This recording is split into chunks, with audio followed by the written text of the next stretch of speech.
Et ça tourne. Donc moi je m'appelle Anthony, je suis fils de prolo, maman ouvrière, papa employé. J'ai mon bac, je fais des études et je me retrouve à fréquenter ce que j'appelle aujourd'hui la petite bourgeoisie culturelle. Et je sens qu'il y a des trucs qui se jouent autour de ça, dans ma double culture de classe. Et donc j'en fais une conférence gesticulée qui va parler de Rocky, qui va parler de Tour de France, qui va parler de Belmondo, et puis qui va également parler des classes sociales. Voilà, et c'est ce que vous allez voir maintenant avec cette conférence gesticulée qui s'intitule « Parce qu'il existe plusieurs Jean-Paul Belmondo ».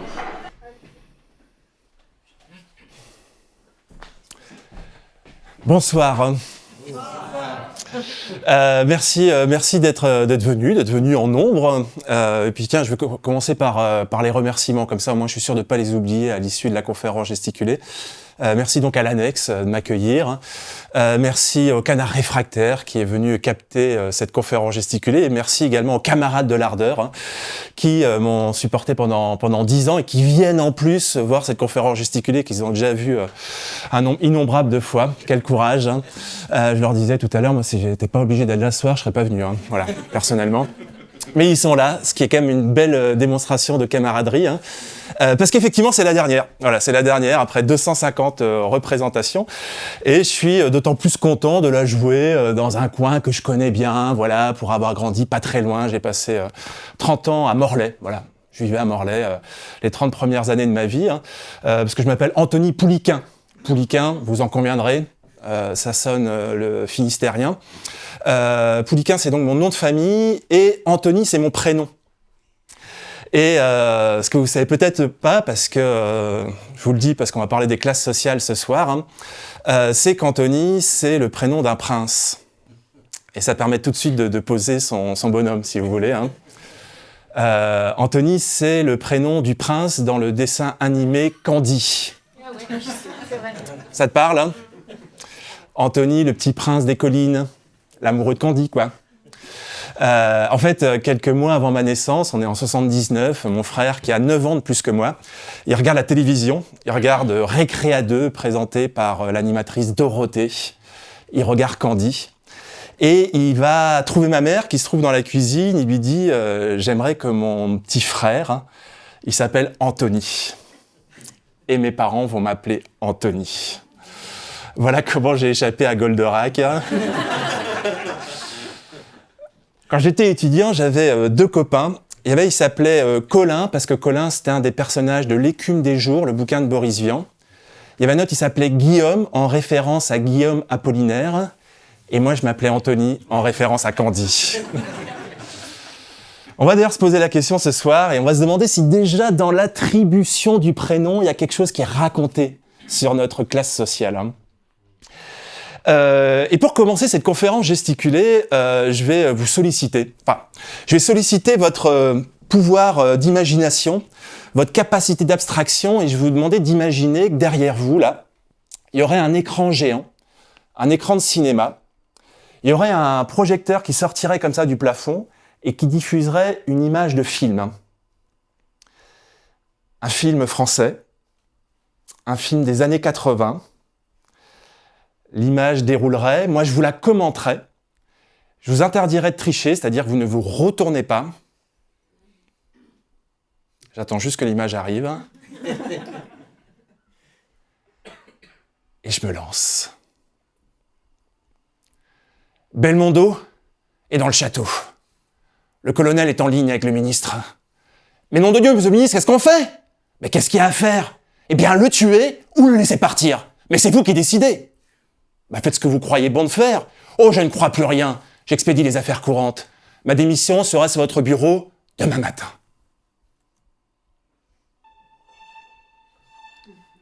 Belmondo sort du château. Il est plus impressionnant que jamais. Il est dans son pantalon gris clair, sa chemise bleue et son blouson de cuir. Il entre dans le parc. La musique de Royal Canin l'accompagne. Il s'approche de Doris. Rosanne est mort, Injala est mort. Quant à moi, ça se discute en ce moment. Je te ramène à Paris? Non. Mais je serais vous, je resterai pas dans la ligne de tir. Belmondo reprend son chemin. Il s'approche de l'hélicoptère, prêt à décoller. Au téléphone, le ministre donne l'ordre de le stopper. À la fenêtre, le tireur d'élite. Ta ta ta ta ta ta ta ta ta ta ta ta ta. Belmondo s'écroule. L'hélicoptère s'envole. La caméra surplombe le parc. Au milieu du parc, Jean-Paul Belmondo, étalé de tout son corps criblé de balles, descendu tel un lapin.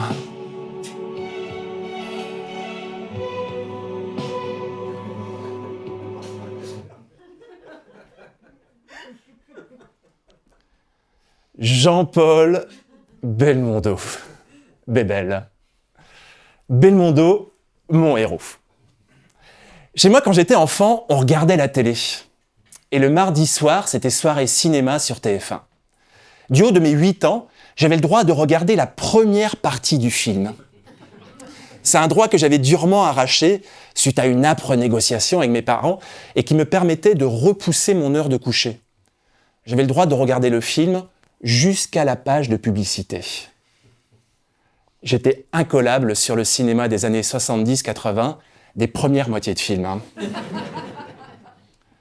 Bon, après 45 minutes de film environ, évidemment, ma culture cinématographique devenait plus aléatoire. Heureusement que quelques années plus tard, j'ai rectifié le tir, grâce à mes parents qui ont investi dans un magnétoscope. Alors, pour les plus jeunes présents dans la salle ce soir, on va vite se mettre d'accord, le magnétoscope, c'est totalement ringard. Mais moi, ça avait été ma révolution. Grâce à lui, je pouvais désormais enregistrer mes films préférés et regarder la deuxième partie quelques jours plus tard. Et moi, j'ai passé des centaines d'heures devant mon écran télé à regarder mes cassettes vidéo. Les Dents de la Mer, hein. Robert Shaw, Richard Dreyfuss, à la poursuite du grand requin blanc, le Carcharodon carcarias. Hein. Revu il y a quelques semaines, ça n'a pas pris une seule ride, je vous assure. Hein. Les Goonies. Les Goonies. Oui, les Goonies, quand même, film culte de toute une génération, la mienne, où une bande d'adolescents part de péripétie en péripétie à la conquête d'un grand trésor. Hein. Ça non plus, ça n'a pas vieilli, c'est super. Hein. Retour vers le futur. Retour vers le futur. Nom de Zeus, McFly. Alors, Retour vers le futur, ça faisait un truc du genre... quelque chose ne va pas, Doc? Marty, cela devient urgent. Il nous faut retourner en 1976 pour convaincre monsieur et madame Macron des bienfaits de la contraception. Hein. Rocky IV. Classique. Hein. Et puis, évidemment... l'hélicoptère, le château, Royal Canin, Belmondo, le professionnel. Magique, hein. Alors, je vous ai apporté que cette cassette-là, mais autant vous le dire, j'avais l'intégrale en cassette vidéo du Belmondo des années 70-80. Alors, ça donnait l'As des As, le Magnifique, le Marginal, Peur sur la ville... Et j'ai vécu un drôle de truc, moi, à ce sujet, au début des années 2000.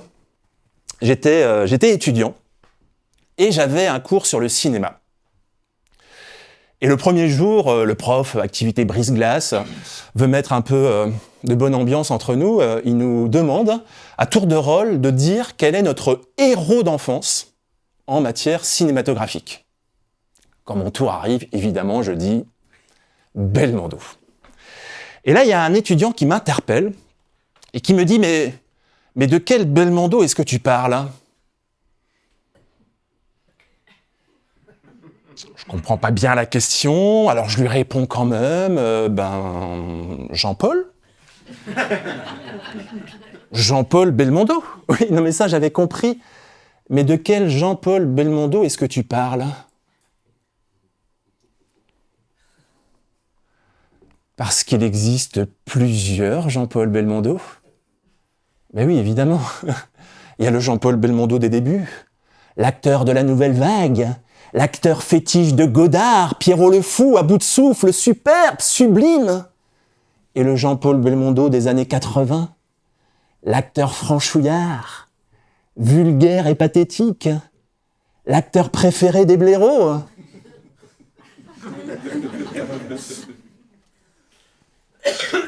Merde. Celui que j'aimais, moi, c'était celui des années 80. Vulgaire, franchouillard et pathétique, avait-il dit. Est-ce que ça faisait de moi un blaireau, hein? La question peut se poser. Eh ouais, ben moi, celui que j'aimais, c'était celui des années 80. Et je me fais en public traiter de blaireau. Au milieu des années 80, Jean-Paul Belmondo était l'acteur préféré des ouvriers. Je suis ouvrier. Enfin, je suis fils d'ouvrier. Ma mère travaillait à l'usine, à la chaîne, sur une machine, avec un geste qu'elle répétait comme ça, du matin au soir. Hein. Mon père, lui, il triait le courrier au PTT. Et quand j'étais gamin, mon père, il a changé de boulot. Grâce à son club de football, il s'est fait embaucher au Crédit Agricole en tant que guichetier. Donc j'avais une maman ouvrière, un papa employé. Mes parents étaient ce qu'on pourrait appeler des prolétaires. Prolétaires, ça va pour tout le monde? Ou je pars du principe que tout le monde dans cette salle n'a pas nécessairement une formation Marx plus 10. Alors je vous propose un truc, tiens, puisqu'on est en début de conférence, et vous avez compris que ce soir on allait parler des classes sociales, y a un type qui a un peu théorisé les classes sociales, vous voyez, un barbu, un Allemand, un certain Karl Marx. Je vous propose le truc suivant. En 3 minutes, montre en main, je reviens sur 2-3 concepts marxistes fondamentaux. Ça vous va? Comme ça, on se met d'accord sur les bases et on avance comme ça dans la conférence gesticulée. Ça va? 3 minutes, un Marx et ça repart. Attention, quelqu'un prend le chronomètre. C'est parti. Dans l'analyse marxiste, on trouve principalement 2 camps ennemis, 2 classes antagonistes. On trouve d'un côté, je viens d'en parler, le prolétariat, et de l'autre, la bourgeoisie. Alors attention, je m'assois sur la bourgeoisie. Et en fait, tout le système capitaliste, selon Marx, est organisé pour permettre à une classe, devinez laquelle, d'exploiter l'autre classe. Dans l'analyse marxiste, vous avez une classe dominante qui vit sur le dos d'une classe dominée. Quand je dis qu'il y a une classe dominante qui vit sur le dos d'une classe dominée, entendez par là que ce n'est pas Monsieur Mittal qui fait vivre 20 000 travailleurs en France, mais ce sont bien 20 000 travailleurs qui font vivre Monsieur Mittal. Nuance. Et alors, comment est-ce qu'on identifie une classe sociale? Comment est-ce qu'on sait, par exemple, à quelle classe sociale est-ce qu'on appartient? Eh bien, pour identifier une classe sociale, Karl Marx, c'est un scientifique, il nous propose d'utiliser une unité de mesure très simple. Il nous propose de mesurer la distance qui sépare le groupe d'individus de la propriété. Notion marxiste fondamentale. C'est-à-dire, plus je suis proche de la propriété, et plus je m'embourgeoise. Et plus je suis éloigné de la propriété, et plus je me prolétarise. Donc vous avez les bourgeois qui sont propriétaires, ça c'est leur caractéristique. Alors, petite précision, quand je dis être propriétaire, je ne parle pas d'être propriétaire de sa maison, de sa voiture ou de sa paire de godasses. On est d'accord qu'on est tous propriétaires de quelque chose. Ça ne fait pas de nous des bourgeois en puissance. Non, ça c'est ce qu'on appelle la propriété d'usage. Être propriétaire de sa maison ou de sa paire de godasses. À ne pas confondre avec la propriété lucrative. Et c'est celle-là qui nous intéresse. Les bourgeois sont des propriétaires lucratifs. C'est-à-dire qu'ils possèdent quoi? Eh bien, ils possèdent les usines, les fabriques, les entreprises. Et cette possession va leur permettre de faire du profit. Donc vous avez les bourgeois qui sont propriétaires des moyens de production. Et vous avez les prolétaires qui, eux, n'ont pour seule richesse que leur force de travail. Et pour survivre en régime capitaliste, les prolétaires, ils doivent aller vendre leur force de travail à ceux qui détiennent les moyens de production. Et si possible, ils vont la vendre le plus cher possible. Et c'est là qu'ils tombent sur un os. Parce que de tout temps, la bourgeoisie n'a pas été très chaude pour accéder aux revendications salariales des travailleurs. Et donc vous allez avoir à ce moment-là un véritable rapport de force, ce que Marx a appelé une lutte des classes, qui va se mettre en place entre d'un côté les bourgeois, qui tentent d'exploiter toujours davantage les prolétaires pour augmenter leurs profits, leurs dividendes, etc.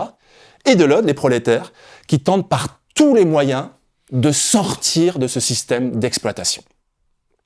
La lutte des classes en 3 minutes. Ça vous va?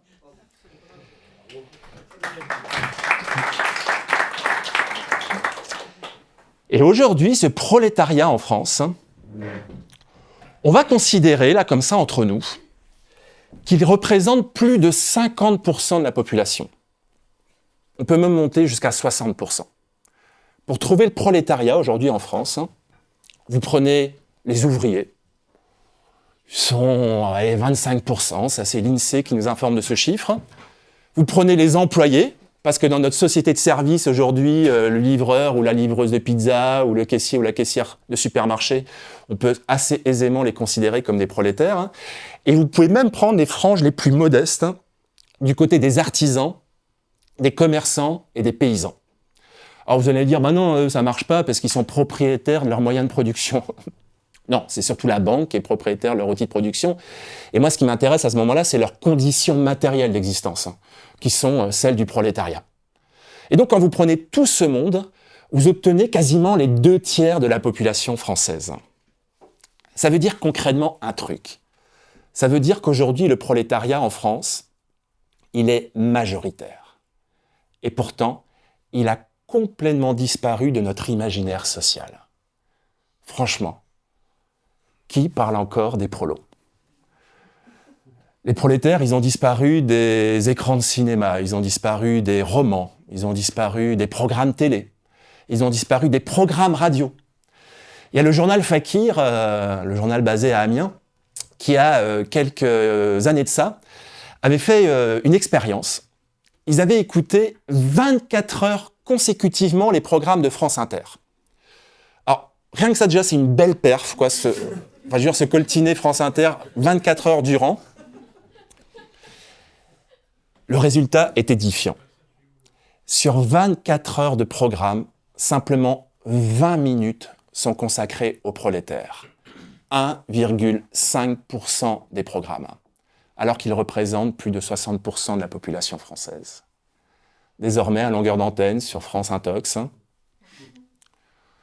des hommes, des femmes politiques, mais vous connaissez la présence des prolétaires au sein de l'Assemblée nationale, par exemple, des chefs d'entreprise, des professeurs d'université, des artistes forcément, des artistes, mais les prolétaires existent. On a fait disparaître du paysage social, ou en tout cas du discours sur le paysage social, plus de 60% de la population française, et on en a fait une classe fantôme. Moi, il y a quelques années de ça, j'ai posé la question à mes parents. Je leur ai demandé à quelle classe sociale est-ce qu'ils appartenaient. Alors, mes parents, je vous l'ai dit, ouvriers d'un côté, employés de l'autre. Si on prend différents indicateurs, que ce soit le capital culturel, le capital social de Bourdieu, le capital économique, on va pouvoir assez facilement objectiver le fait qu'ils sont des prolétaires. Tiens, allez, juste un indicateur pour vous situer un peu mes parents, le capital économique. Moi, quand j'étais enfant, j'étais persuadé que mes parents, ils étaient radins. Vraiment. Quand j'allais faire des courses, avec ma mère, c'était assez genré, chez moi, la répartition des tâches. Quand j'allais faire des courses avec ma mère, en gamin insupportable que j'étais, dès que je rentrais dans un rayon de supermarché, je faisais des pieds et des mains pour que ma mère m'achète la première babiole venue, et à chaque fois, sa réponse était la suivante, c'était non. Alors, du haut de mes 7 ans, je me disais, il y a trois hypothèses. Soit ma mère ne m'aime pas, soit elle lit Psychologie Magazine et elle sait que la frustration, la découverte de la frustration, c'est le sujet enfantin, c'est ce qui lui permet d'acquérir progressivement de la maturité émotionnelle. Soit ma mère est une radine, mon père est un radin, mes parents sont des radins. Et je vous la donne, Émile, c'était pour le 3e scénario que mon cœur penchait. Mes parents étaient définitivement de gros radins. Alors que pas du tout. Pas du tout, mais ça je l'ai découvert sur le tard. Je peux même pouvoir dire mes parents, ils étaient animés d'une grande générosité. Simplement, c'était assez simple. La raison pour laquelle ma mère me refusait tous mes caprices d'enfant, c'est que mes parents ne pouvaient pas dépenser le sou qu'ils n'avaient pas. Mes parents, c'était le genre de famille pour qui la fin du mois commençait autour du 10, et qui était contraint de vivre chichement. Et qui était animé d'un mot d'ordre perpétuel qui était, chez nous, pas de dépenses superflues. Et d'ailleurs, c'est simple, hein, j'ai passé 20 ans chez mes parents, excepté une fois. Une fois, c'est vrai, où aujourd'hui, je suis pas loin de considérer que ça a été une dépense superflue. Le reste du temps, j'ai vu mes parents se serrer la ceinture. C'est quand même arrivé une fois. Je m'en souviens d'ailleurs très très bien de cette dépense. Hein. C'est la fois où mes parents, ils ont investi dans la perruque de mon père. Hein.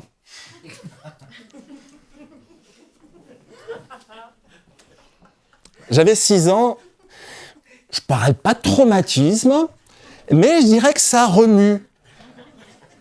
Faut imaginer que je vois mon père qui part le travail le matin. Vous voyez Gérard Jugnot ? Le soir, il revient. J'ai Mick Jagger en face de moi. Le dimanche suivant, je vous dis que mon père était footballeur. Mon père inaugure ses nouveaux cheveux au stade de foot municipal. Hein. Alors, il faut imaginer la scène. Il y a plusieurs centaines de personnes présentes dans le stade. Il y a ma mère, il y a mes 2 grands frères, il y a moi. Je vois mon père à l'échauffement. Visiblement, ses nouveaux cheveux, ça le galvanise. En plus de s'être fait pousser des cheveux sur la tête, il s'est fait pousser des ailes dans le dos. Je vois qu'il va chercher les ballons à l'échauffement. Un coup à gauche, un coup à droite. 15e minute de jeu. Corner de l'équipe adverse. Le ballon va être repris de la tête par l'avant-centre adverse, qui va ouvrir le score, c'est désormais une certitude. Hein. Mais c'est sans compter sur la dextérité de mon père, qui, tel un chat, se déploie dans les airs, il boxe le ballon, il éloigne le danger, et là, il fait un soleil sur le dos de son libéro, et en retombant, il se pète la clavicule. Mais dans son geste héroïque, il ne laisse pas simplement sa clavicule. On voit ses cheveux qui se mettent à voler au vent, qui terminent leur course quelques mètres plus loin. Et là, les centaines de personnes présentes dans le stade vont assister à une scène assez surréaliste. Hein. Mon père, qui je vous le rappelle quand même, a la clavicule pétée, qui se met à ramper à la recherche des cheveux perdus, qui va finir par retrouver, qui va déposer lamentablement sur son crâne. Hein. Et bizarrement, ma mère demandera à mon père, quelques jours plus tard, de déposer ses cheveux dans le placard, et plus jamais ils n'en ressortiront. Voilà, dépense quelque peu superflue, mais je vous assure, c'était la seule. Mes parents, ils savaient ce que c'était que gérer un budget. Ils avaient le bon sens prolétarien. Du coup, moi, quand je pose la question à quelques années à mes parents et que je leur demande à quelle classe sociale est-ce qu'ils appartiennent, je m'attends à ce qu'ils me répondent, nous, c'est classe pop, quoi, c'est classe populaire, nous, on est des prolos, quoi. T'es un fils de prolo, Anthony, hein. Sauf que c'est pas du tout ça qu'ils vont me répondre. Hein. Ils vont me répondre, mais vous le voyez poindre, hein, on appartient à la classe moyenne. Ben tiens, on a un magnétoscope, c'est bien la preuve qu'on appartient à la classe moyenne. Hein. Alors ça, c'est la différence entre classe en soi et classe pour soi. Ça, c'est pour les Marx plus 10. Hein. J'appartiens objectivement à une classe sociale, hein, de par mes conditions matérielles d'existence. Ça, c'est la classe en soi. Mais je me pense, subjectivement donc, qu'on appelle aussi la conscience de classe, appartenir à une classe sociale. Ça, c'est la classe pour soi. Et mes parents, lorsqu'ils définissent leur classe pour soi, ils font comme plus de 80% de la population française, à qui on pose la question et qui répondent « on appartient à la classe moyenne ». Alors ça, il faut juste le remettre dans un contexte. Hein. Je veux dire que mes parents se définissent de la classe moyenne, ça tombe pas par hasard du ciel. Hein. Alors déjà, vous remarquerez que c'est quand même pas simple de se revendiquer d'une classe qu'on a complètement invisibilisée. Hein. Comment est-ce que vous faites pour vous revendiquer d'une classe fantôme, hein, qui n'est plus représentée nulle part dans l'espace public ou dans notre imaginaire social et politique, hein. Et puis, ça participe d'une grande contre-offensive, hein, menée à partir des années 80 par tout un tas d'anti-marxistes, hein, par des intellectuels de droite, par tous ces intellectuels qui gravitent autour du Parti socialiste qui est au pouvoir, hein, qui leur soufflent à l'oreille hein, un nouveau concept qui est celui de la moyennisation de la société. C'est quoi ce concept de moyennisation de la société ? En fait, c'est qu'on serait tous classe moyenne. Historiquement, les classes sociales, on les représentait sous la forme d'une pyramide. Hein. Vous la voyez, la pyramide. Vous avez un très grand socle. Ça, c'est les classes populaires. Hein. C'est les fameux 60% dont je vous parlais tout à l'heure. Ensuite, vous avez des couche intermédiaire, et ensuite vous avez le sommet. Le sommet, c'est la bourgeoisie, la grande bourgeoisie, les ultra-riches, etc. Donc ça, c'était une présentation classique des classes sociales à partir des années 80. Grâce à tous ces intellectuels proches du pouvoir et adeptes de la pensée conservatrice et néolibérale, on va présenter les classes sociales sous la forme d'une toupie. C'est plus du tout la même chose. Vous la voyez, la toupie, hop, hop, vous avez une petite base. Bon, ça, c'est les fameux défavorisés. Voilà, c'est ceux dont l'État-providence, que l'État-providence va essayer de prendre en compte pour essayer de les remettre sur le chemin du travail. Vous avez ensuite le ventre mou, c'est-à-dire l'énorme majorité de la population, puis vous avez le petit sommet. Bon, ça, c'est les quelques riches, mais vous voyez, avec le principe de la toupie, c'est que l'argent va ruisseler. Certes, ils sont riches, mais l'argent va couler et elle va pouvoir profiter à tout le monde. Donc ça, c'est un concept complètement, la moyennisation, qui est là pour tuer la lutte des classes.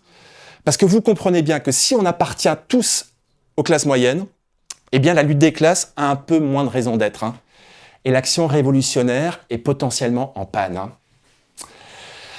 Du coup, moi, pour contrebalancer avec la réponse de mes parents qui m'avaient moyennement satisfaite, je prenais un malin plaisir à me présenter comme étant un prolétaire. Voilà, à pavoiser là où on voulait bien m'écouter, rabâcher que moi j'étais un prolo et que j'étais fier d'être un prolo, prolétaire de tout pays, unissez-vous. Et donc je m'asseyais sur cette chaise, à chaque fois que j'arrivais dans une soirée, je demandais où était la chaise du prolétariat. C'est là que je me mettais.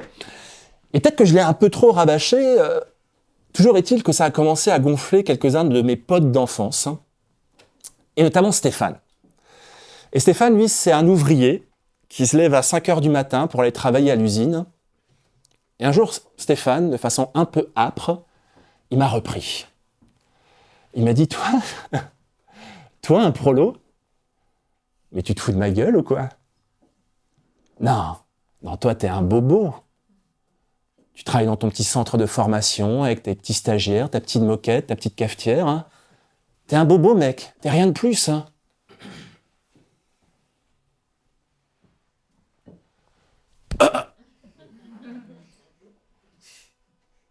Coup de poignard. Moi, le fils de prolo, je serais devenu un bobo. Non, mais ça va pas du tout, ça. Sauf que Stéphane, à ce moment-là, il vient appuyer là où ça fait mal. Et après réflexion, je me dis qu'il a peut-être raison.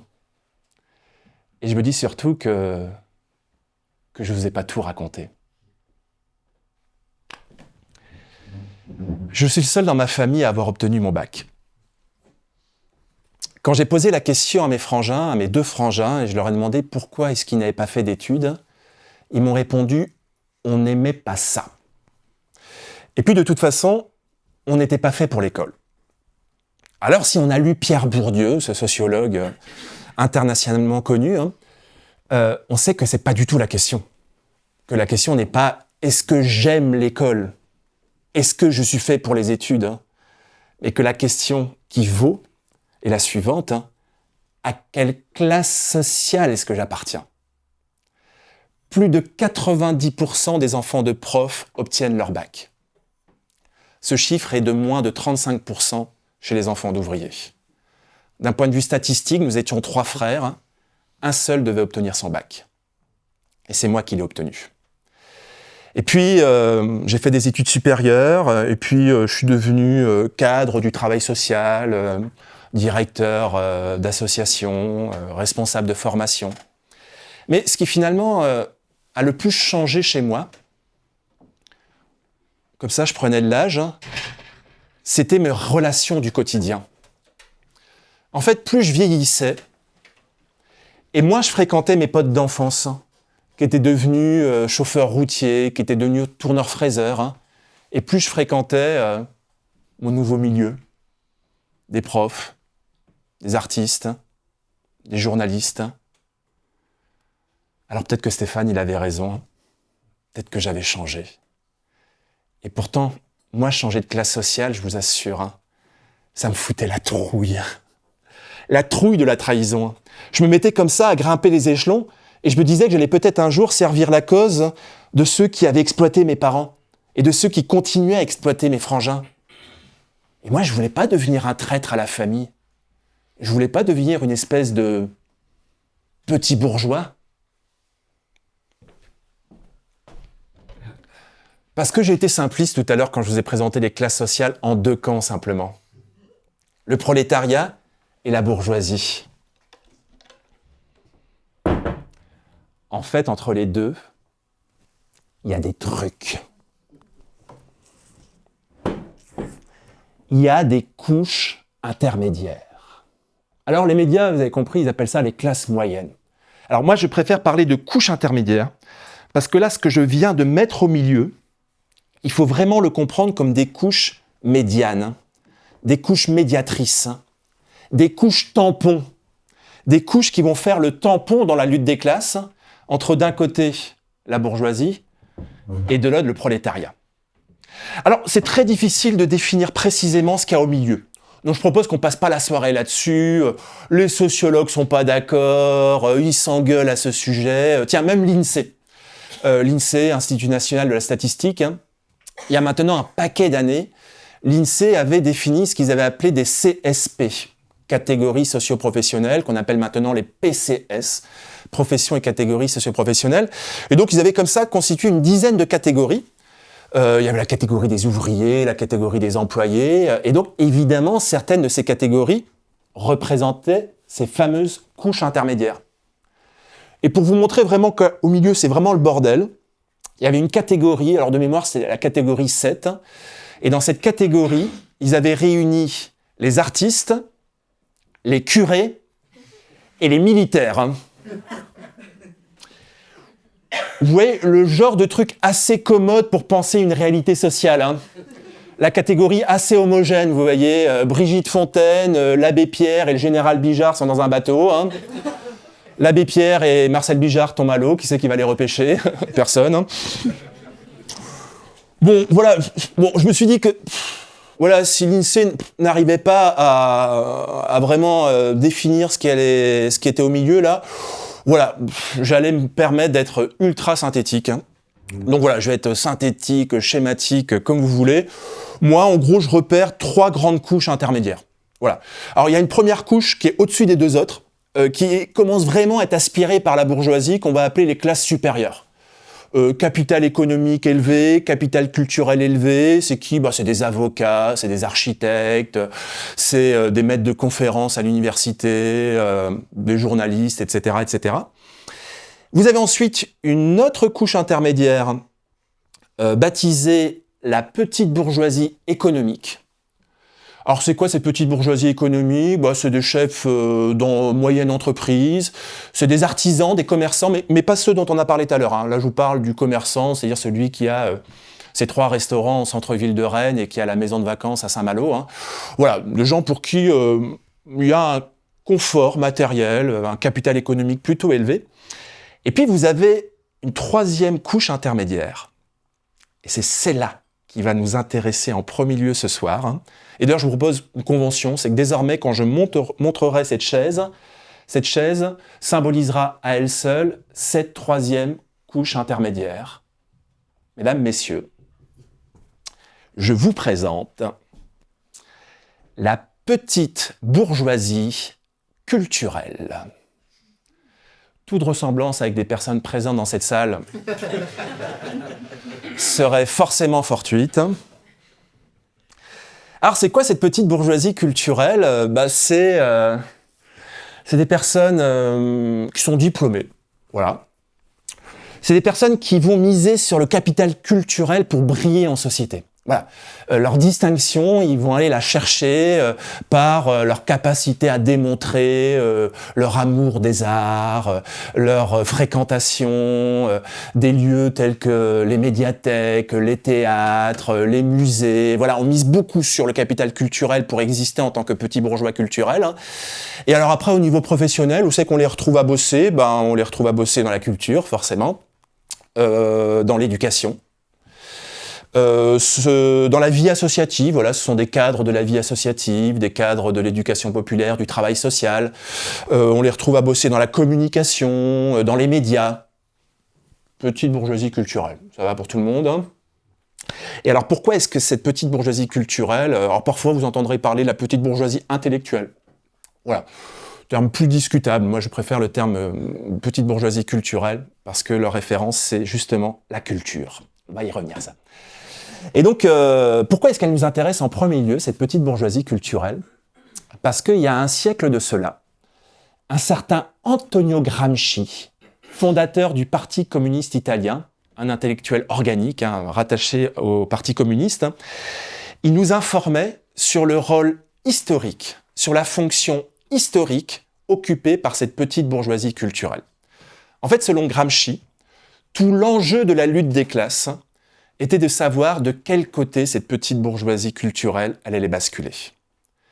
Est-ce qu'elle allait basculer du côté de la bourgeoisie et constituer ce qu'on pourrait appeler un bloc bourgeois de défense de l'ordre établi à tout prix, ou est-ce qu'elle allait basculer du côté de la classe ouvrière et constituer un bloc populaire? Alors, à plusieurs moments de l'histoire, indéniablement, cette petite bourgeoisie culturelle, elle a basculé du côté de la classe ouvrière. Il y a eu une alliance objective entre ce qu'on pourrait appeler les deux cœurs sociologiques de la gauche, hein, classe ouvrière et petite bourgeoisie culturelle, intello et prolo pour le dire plus rapidement. Hein.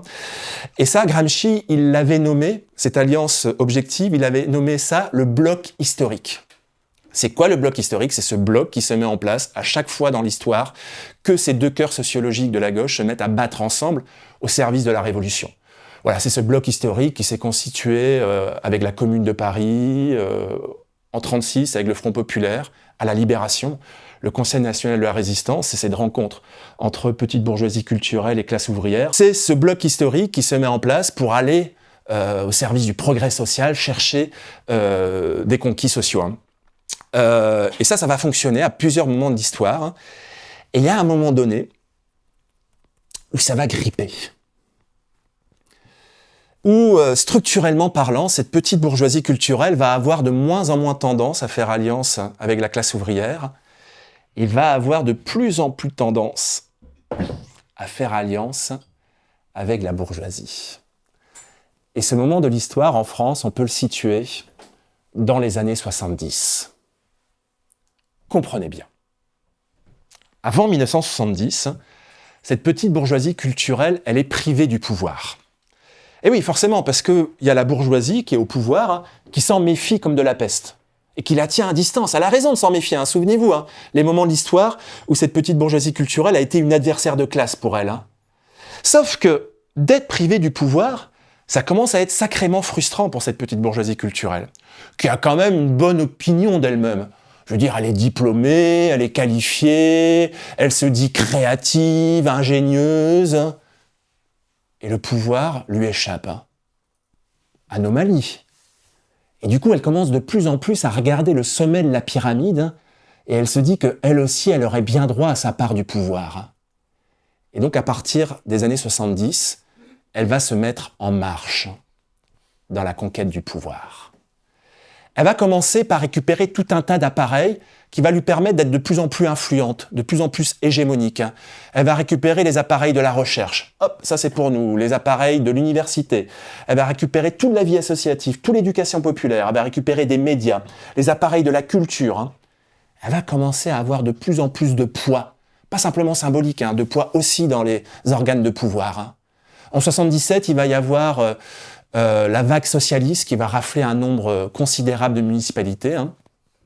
Et puis ce qu'elle attendait, la conquête du pouvoir va arriver 4 ans plus tard, par l'intermédiaire d'un homme. Hein.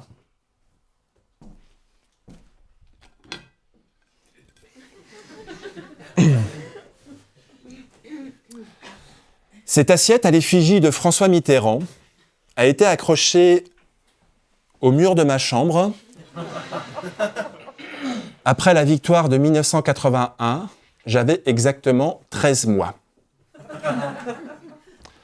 Voilà, j'ai grandi avec cette assiette de Mitterrand dans ma chambre à coucher d'enfant, ce qui fait probablement de moi le plus jeune supporter de François Mitterrand. Je vous l'accorde, c'est Guinness Book. Ça va durer un paquet d'années, quand je dis le plus jeune supporter de François Mitterrand. Je me souviens qu'en 88, François Mitterrand est candidat à sa réélection. Et moi, je suis vert de rage de ne pas avoir le droit de vote. Je veux dire, je rêve de pouvoir participer à la réélection de celui qui, je sais pas comment vous dire, mais qui est mon héros. Héros, et encore le mot est faible, vous imaginez les traces que ça laisse sur le plan psychologique. Je veux dire, pendant toutes ces années, vous levez, la première chose que vous voyez,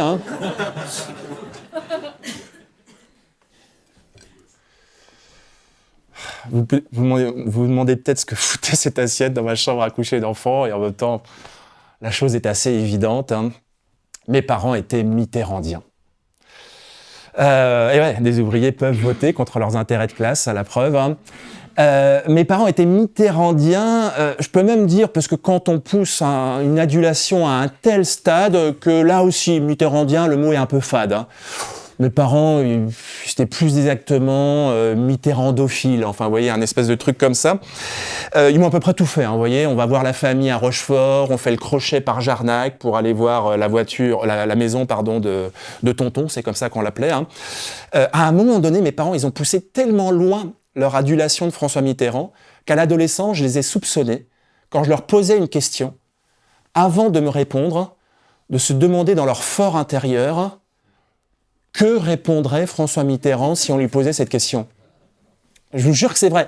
Je suis en classe de 3e, j'ai un prof d'histoire qui va essayer de nous enseigner la différence en politique entre le progressisme et le conservatisme. Et pour cela, il va nous faire écouter des chansons. Il va nous faire écouter des chansons de Jean Ferrat et de Michel Sardou. Je vous laisse remettre chacun dans la bonne case. Le soir, je reviens, je suis remonté comme un coucou, je vais voir mes parents et je leur dis « Mais en fait, Sardou, c'est vraiment un réac, enfin c'est vraiment un sale facho !» Et là, mes parents me reprennent direct, ils me disent « Mais pas du tout, tu ne peux pas dire ça. Michel Sardou n'est pas du tout un facho. » Et la preuve en est, François Mitterrand aime beaucoup les chansons de Michel Sardou.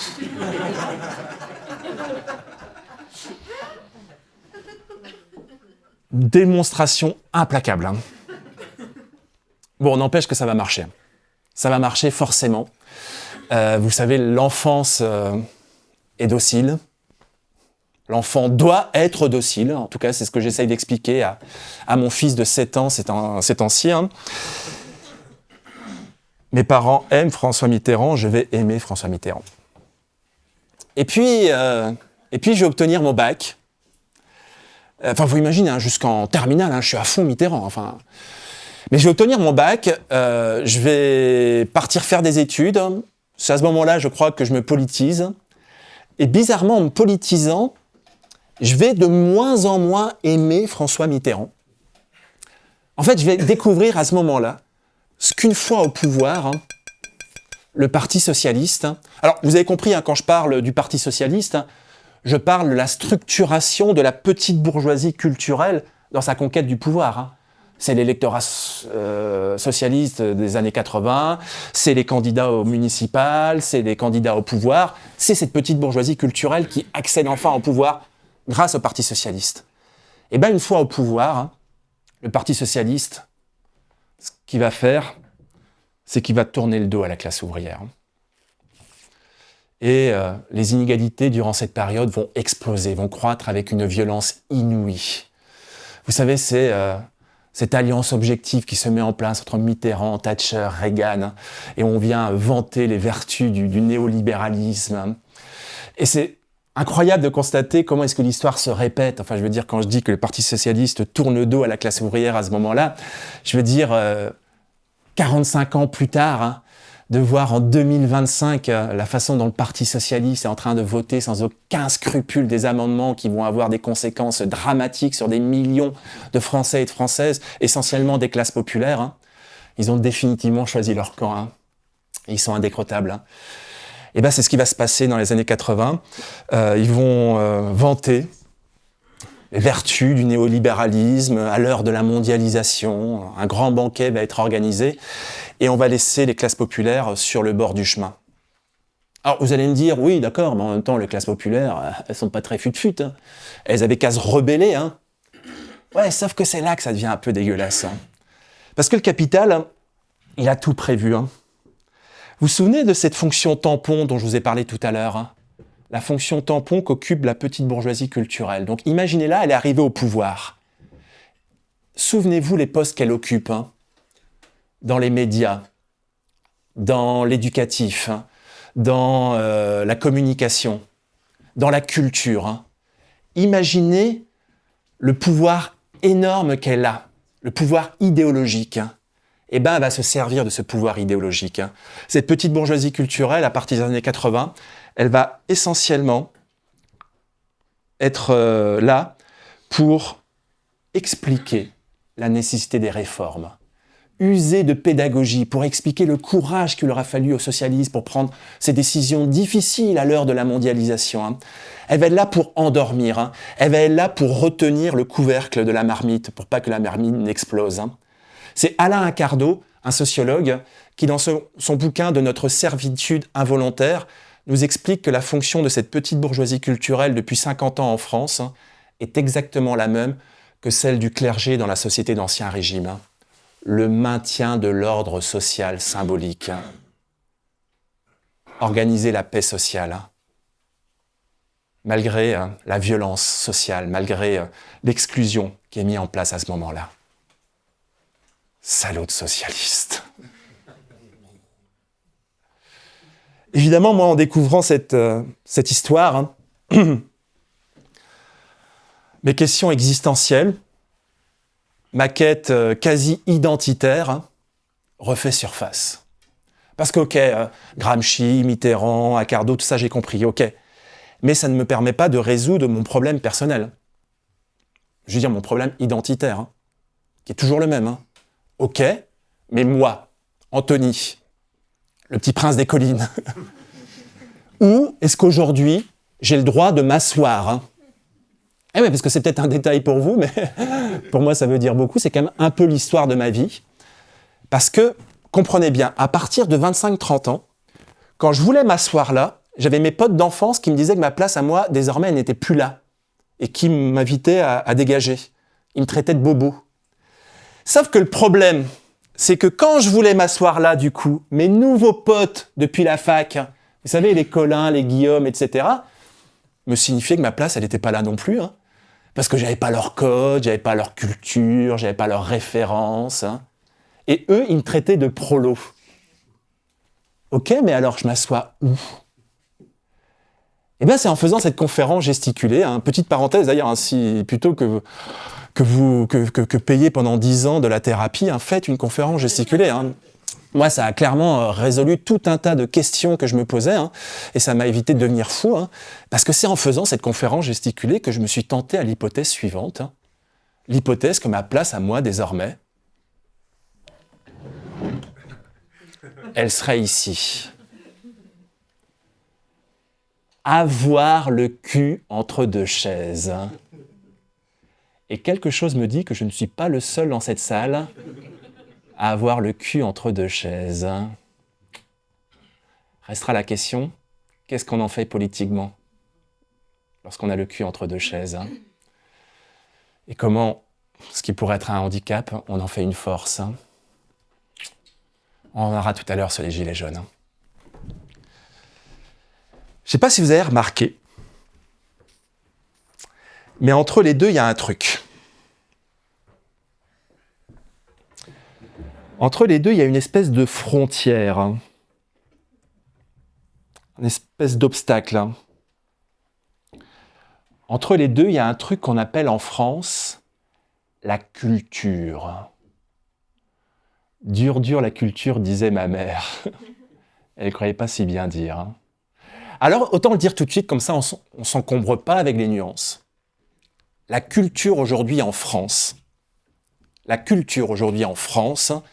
c'est ce qui vient convaincre la petite bourgeoisie culturelle de faire alliance avec la bourgeoisie. ou pour le dire autrement, d'adhérer aux valeurs de la bourgeoisie. La culture aujourd'hui en France, c'est ce qui vient dissuader la petite bourgeoisie culturelle de faire alliance avec la classe ouvrière, avec les prolétaires, avec les blaireaux, disait l'autre à propos des fans du Belmondo des années 80. En 2010, je deviens amoureux de la femme avec qui je vis aujourd'hui, qui s'appelle Cécile. Et Cécile, elle vient pas de la même classe sociale que moi. Cécile, elle vient d'une famille de profs, de cadres, d'artistes. Elle-même, elle est devenue comédienne de théâtre. Et je vais prendre conscience qu'on vient pas de la même classe sociale la première fois que je vais rentrer dans la famille de Cécile, chez sa sœur Véro, qui est prof en collège, et son mari François, qui est prof en collège. Ça arrive de temps en temps. Maïf, Camif, Télérama. Télérama, vous voyez tous et toutes, hein ? Télérama, le magazine télé des gens qui n'ont pas la télé. Et durant cet apéritif chez Véro et François, je vais me remémorer un souvenir d'enfance. Quand j'étais enfant, j'aimais le Tour de France. Enfin, j'aimais le Tour de France. Mes parents aimaient le Tour de France. Et moi, pour briller dans leurs yeux, je me suis retrouvé à mon tour à aimer le Tour de France. Cette assiette à l'effigie de Raymond Poulidor a été accrochée sur le mur de ma chambre en 1986. J'avais exactement 6 ans. Alors, le cyclisme, vous en conviendrez, c'est un sport populaire par excellence. Enfin, je veux dire, si vous allez sur les routes du Tour de France durant l'été, vous allez croiser un nombre considérable de prolos. Et on peut d'ailleurs se demander pourquoi. Et c'est un philosophe qui s'appelle Michel Clouscar, qui explique que le cyclisme, ça a été mesuré, représente l'effort musculaire le plus colossal, tout sport confondu, plus que le marathon encore. Il émet l'hypothèse suivante, c'est que si les prolétaires aiment à ce point le Tour de France, c'est justement de par l'effort musculaire que cela représente, le travail, cher aux ouvriers, va trouver une reconnaissance, et sous une forme sublimée, applaudie, valorisée. L'éthos de classe prolétarienne se retrouve dans ce sport. Mes parents aimaient le Tour de France, et moi, j'ai voulu les impressionner. Et je me suis retrouvé à dévorer le Tour de France. Je veux dire, chaque mois, je recevais le magazine Miroir du cyclisme, je le lisais, je l'apprenais par cœur. À 7-8 ans, je me suis retrouvé à connaître, par exemple, tous les vainqueurs du Tour depuis 1947. C'est vous dire la performance. Je suis né en 80. Bon, je sens certaines personnes perplexes dans la salle. Donc, je vous propose un petit jeu. Vous me dites une année comprise entre 47 et, allez, je me suis arrêté fin d'adolescence, 95, et je vous donne le nom du vainqueur du Tour. 58. Alors, 1958, victoire de Charlie Gaulle, surnommé l'ange de la montagne. Dès que la route s'élevait, Charlie, lui, il s'envolait. 1991, victoire de Miguel Indurain, surnommé le roi soleil. En 91, Miguel Indurain remporte le Tour de France. Il va remettre le couvert en 92, 93, 94, 95, devenant le 4e coureur de l'histoire du Tour de France à remporter 5 fois le Tour de France. Allez, baissez pas les bras, jetez pas l'éponge. Alors 1964, alors ça c'est un tour historique. C'est la dernière victoire de Jacques Anquetil sur le Tour de France, avec ce duel homérique entre Anquetil et Poulidor. Montée du Puy-de-Dôme, le Tour de France se joue dans cette montée. Il y a cette photo devenue immortelle où Anquetil et Poulidor sont épaule contre épaule. Il y a Anquetil qui est sur le point de rompre, mais il va bluffer, il va essayer de montrer à Poulidor qu'il est au niveau, si bien que ça va marcher. Poulidor, il va hésiter à attaquer, il va finalement attaquer dans les dernières centaines de mètres. Il va tout de suite larguer Anquetil, il va arriver devant Anquetil avec une trentaine de secondes d'avance sur lui, mais ce sera insuffisant pour lui permettre de prendre le maillot jaune. Et l'histoire est cruelle. Jamais Raymond Poulidor ne portera le maillot jaune de leader, alors qu'Anquetil remportera 5 fois le Tour de France. Alors, il y a cette histoire où ils étaient adversaires sur le Tour de France, hein. Mais une fois leur retraite de cycliste prise, Anquetil et Poulidor sont devenus amis. Voilà, ils ont sympathisé. Et en 88, Anquetil est atteint d'un cancer, hein, un cancer qu'il sait... qui ne pourra pas guérir, hein, et il lui reste quelques semaines au mieux, quelques jours à vivre, hein, et il va appeler son ami Poulidor. Donc Anquetil, c'était celui qui terminait premier, Poulidor celui qui terminait deuxième, on l'avait surnommé l'éternel second. Il va appeler son ami Poulidor, il va lui dire cette fois-ci encore, tu vas terminer deuxième. Hein. C'est aussi ça le Tour de France, hein. C'est de l'émotion. 5 fois, Anquetil a gagné le Tour. Ils sont 4 coureurs à avoir gagné 5 fois le Tour de France. Anquetil d'abord, Eddy Merckx ensuite, surnommé le cannibale, Bernard Hinault, surnommé le blaireau, et Miguel Indurain, surnommé le roi soleil. Et c'est un record, 5 victoires au maximum. Il y a toujours un malin dans la salle qui me dit « Ah non, il y a un coureur qui a fait mieux, il l'a remporté 7 fois. » Lance Armstrong, hein. Ah ouais, mais il était dopé. Donc on lui a retiré ses 7 victoires dans le Tour de France. Donc ça ne compte pas. Voilà. En même temps, Armstrong dopé, on aurait dû s'en douter. Le gars, il gagne 7 fois le Tour de France, il joue de la trompette, il marche sur la Lune. Tout ça à Leclerc. Bon, je suis devenu un spécialiste. Voilà, le genre de gars qui en connaît un rayon. Hein. Et du coup, quand mes parents, ils invitaient du monde à l'apéro, pour épater la galerie, je faisais mon singe savant. J'avais un petit rituel avec mes parents. À un moment donné, ils me faisaient un clin d'œil comme ça. Et puis moi, je déboulais. Et là, je me mettais debout sur la chaise. Et je récitais ma leçon. J'ai 7 ans. Les parents de mes amis me regardent. Et je me lance. 1947, Jean Robic, 1948, Gino Bartali, 1949, Fausto Coppi, 1950, Ferdi Kubert, 1951, Hugo Coblet. Alors, Hugo Coblet, il était surnommé le pédaleur de charme. Lui, dès qu'il franchissait la ligne d'arrivée, il se saisissait de son peigne qui était dans la poche arrière de son maillot et il se recoiffait.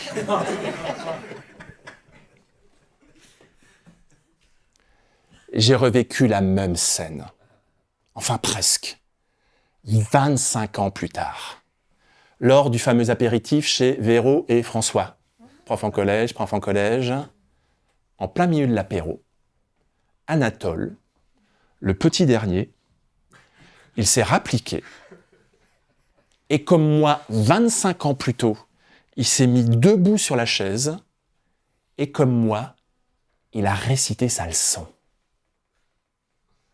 Mais lui, il n'a pas récité le nom des vainqueurs du Tour de France. Hein. Il a récité l'Albatros de Baudelaire. Hein. Et puis il a enchaîné. Il a récité du Arthur Rimbaud, du Jacques Prévert, du Victor Hugo. Et il a terminé par un poème de Guillaume Apollinaire. Anatole, il avait 7 ans et des poèmes, il en connaissait des dizaines. Grâce à un rituel que ses parents avaient instauré. En fait, chaque mois, ses parents installaient un nouveau poème dans les toilettes de la maison. Et là, il y avait une compétition qui n'en portait pas le nom, mais qui en était une, qui se mettait en place entre les 3 frères, Anatole, Victor et Arthur, à qui le premier apprendrait le poème et serait capable de le réciter à table le soir, devant les parents ébahis et sous les applaudissements. Et moi, en écoutant Anatole réciter ses poèmes, je me suis dit qu'on n'était pas égaux devant la culture. Et qu'il y avait vraiment 2 cultures.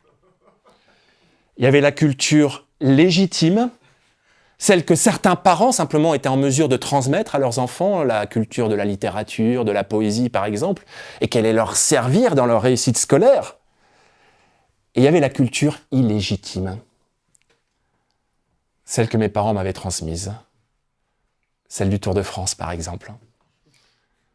Parce que, pas une fois, pas un prof ne s'est intéressé à ma culture pourtant encyclopédique du Tour de France. Hein.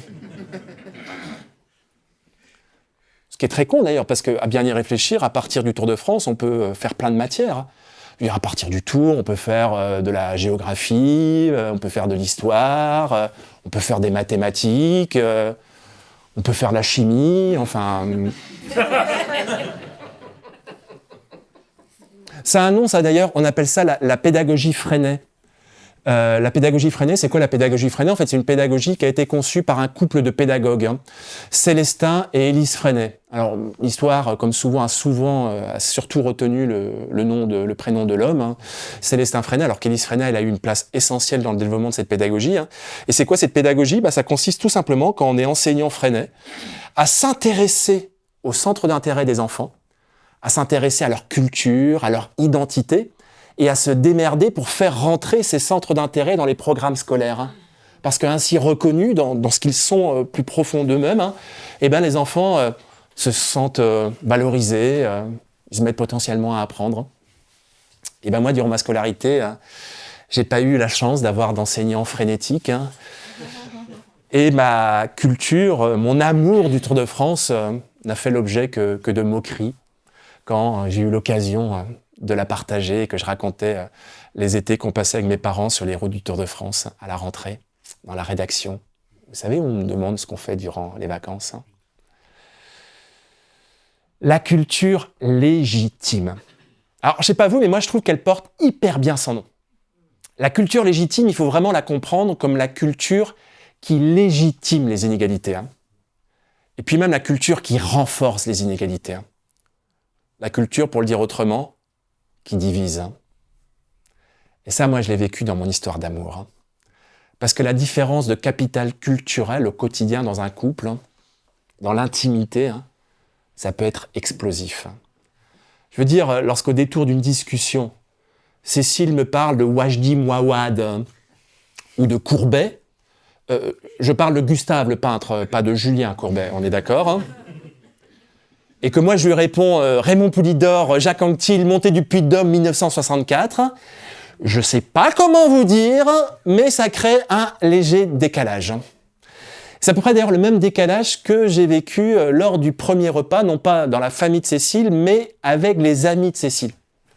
15 jours après notre rencontre, grand repas organisé, les amis artistes de Cécile sont réunis, alors faut imaginer autour de la table, il y a des metteurs en scène, des comédiens, des peintres, enfin artistes peintres là aussi, pas peintres en bâtiment, on est d'accord. Et le repas est hyper sympa, hyper convivial, on se marre, etc. J'ai l'impression de rentrer dans une nouvelle famille, une nouvelle communauté de gens, etc. Et entre le fromage et le dessert, je deviens un peu plus fébrile, parce qu'à ce moment-là, on se met à parler de cinéma. Et plus la discussion avance, et plus je suis hanté par une question, je me dis, tu vas voir qu'à tous les coups, ils vont te demander quel est ton héros d'enfance en matière de cinéma. En même temps, je me ressaisis vite, et je me dis en même temps, c'est l'avantage, on ne se connaît que depuis 1 heure. Donc, je peux m'autoriser à quelques petits mensonges. Et donc, si la question tombe, je suis pas obligé de leur répondre Belmondo, attendre la question, de quel Belmondo tu parles. En fait, ce que je pourrais faire dans ces cas-là, c'est que je pourrais leur dire, non pas mon premier héros, mais mon deuxième héros. Voilà, parce que j'ai un deuxième héros cinéma d'enfance. Mon deuxième héros, il s'appelle Sylvester Stallone.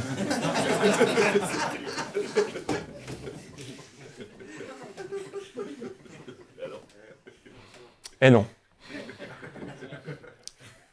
Nouvelle fulgurance, je me dis, c'est peut-être pas stratégique que tu la ramènes sur Stallone lors du premier repas avec les amis artistes de Cécile.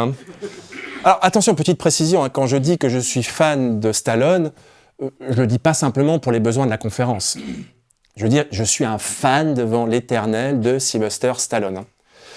Et notamment de son personnage de Rocky. Vous voyez tous, Rocky, le boxeur parti de rien, qui devient champion du monde des poids lourds. Donc c'est simple, je connais toutes les répliques de Rocky par cœur. Truc de dingue. Bon, puisque vous insistez.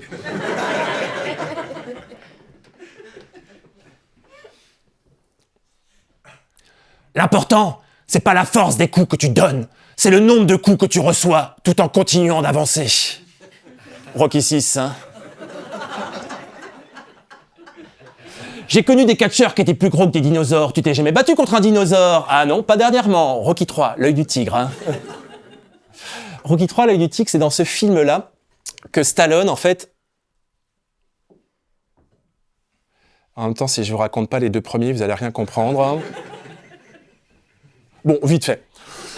Bon, dans Rocky 1, si vous voulez, Rocky, c'est un espèce de boxeur de seconde zone. Vous voyez, 40 combats, 20 victoires, 20 défaites. Bon, vraiment, il n'y a pas de quoi casser trois pattes à un canard. Hein.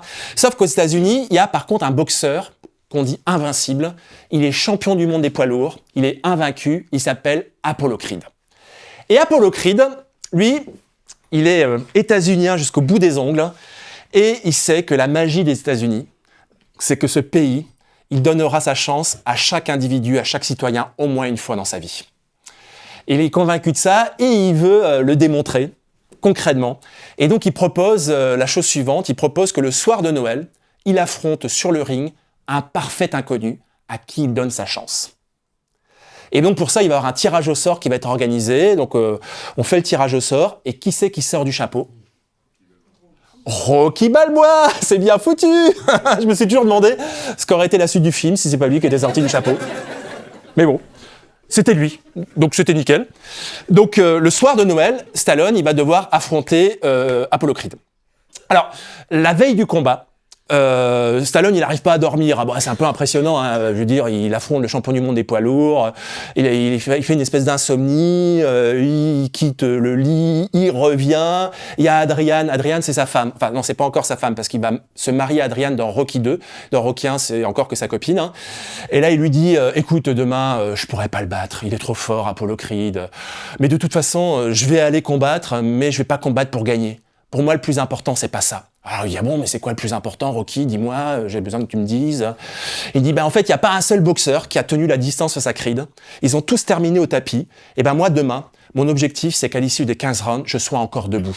Et qu'ils ne me mettent pas au sol, vaincu par KO. Et ça, moi, je trouve ce message magnifique. Pour dire un peu une métaphore de la vie, quoi, vous voyez. Non, mais voilà, enfin, en gros, Rocky, en fait, ce qu'il nous dit à ce moment-là, c'est qu'il ne combat pas pour gagner, quoi. Il combat pour être debout. Alors ça, c'est... Bon, du coup, il combat. Il gagne pas, mais n'empêche qu'après les 15 rounds, il est debout. Voilà, fin de Rocky 1. Donc Rocky 2 démarre. Apollo Creed, il est pas content. Il est pas content parce qu'en fait, ce tocard de Balboa, il aurait dû le mettre au tapis en 2 rounds. L'autre, il a tenu 15 rounds. Et donc, il veut montrer à la terre entière que c'était un malentendu. Et que s'il veut, il peut le mettre au tapis quand il veut, où il veut. Et donc, il demande un deuxième match. Sauf que Rocky, lui, il est passé à autre chose. Il s'est marié à Adriane. Adriane attend un bébé. Ils vont l'appeler Rocky Junior. Du coup, ce combat, il n'en a pas trop envie. Et puis, Apollo, il insiste. Il finit par accepter. Hein. Sauf que ce qu'il a vécu entre-temps l'a fait mûrir. Hein. Et cette fois-ci, Rocky, il va pour combattre, mais il va aussi pour gagner. Il veut devenir champion du monde des poids lourds. Et qui c'est qui, à la fin du match, gagne ? Rocky, il devient champion du monde des poids lourds, fin de Rocky 2. Y en a 6. Hein. Rocky 3 démarre. Alors Rocky, au début Rocky 3, il fait quelques petits combats. Il remet son titre en jeu. Bon, il gagne, hein, c'est Rocky. Hein. Et un jour, il dit qu'il a assez donné au monde de la boxe. Le moment est venu de prendre sa retraite et donc il annonce sa retraite. Et là, il y a un jeune loup aux dents longues que vous connaissez tous et toutes. Hein. Barracuda. Vous vous souvenez l'agence touriste, la crête hein. Et Barracuda vient le voir et lui dit « Tu te tires pendant qu'il est encore temps. T'as eu ta chance, donne-moi la mienne. Hein. » Et là, Rocky qui lui dit calme-toi, non, moi je prends ma retraite. Hein. » Et là, il lui dit ce qu'il faut pas dire à Rocky, il lui dit « Monte sur un ring si t'es un homme. » Alors c'est quand même la vérité de Rocky qui est interrogée quand même. Donc il lui dit « Ok, je monte sur un ring quand tu veux. » Donc le combat est programmé. Et juste avant le combat, mais quand je dis juste avant le combat, c'est dans les vestiaires, hein. Et c'est quand même, petite parenthèse, la preuve quand même que Rocky, il n'a pas toujours eu une vie facile. Il y a Barracuda qui pousse Mickey. Et là, Mickey, il fait une attaque cardiaque. Donc, je sais pas si vous... Mickey, c'est son entraîneur, hein, son entraîneur légendaire. Hein. Alors, je sais pas si vous imaginez le truc de malade, quoi. Il y a son entraîneur qui est en train de crever à l'hosto. Mais Rocky, il doit quand même combattre. Bon, autant vous dire que le cœur n'y est absolument pas. Il termine au tapis au bout de 2 rounds. Et les semaines qui suivent, s'il y a un truc qu'on peut pas nier, c'est que Rocky, eh ben, il n'a pas la frite. Je veux dire, son entraîneur est mort. Il a perdu son titre de champion du monde.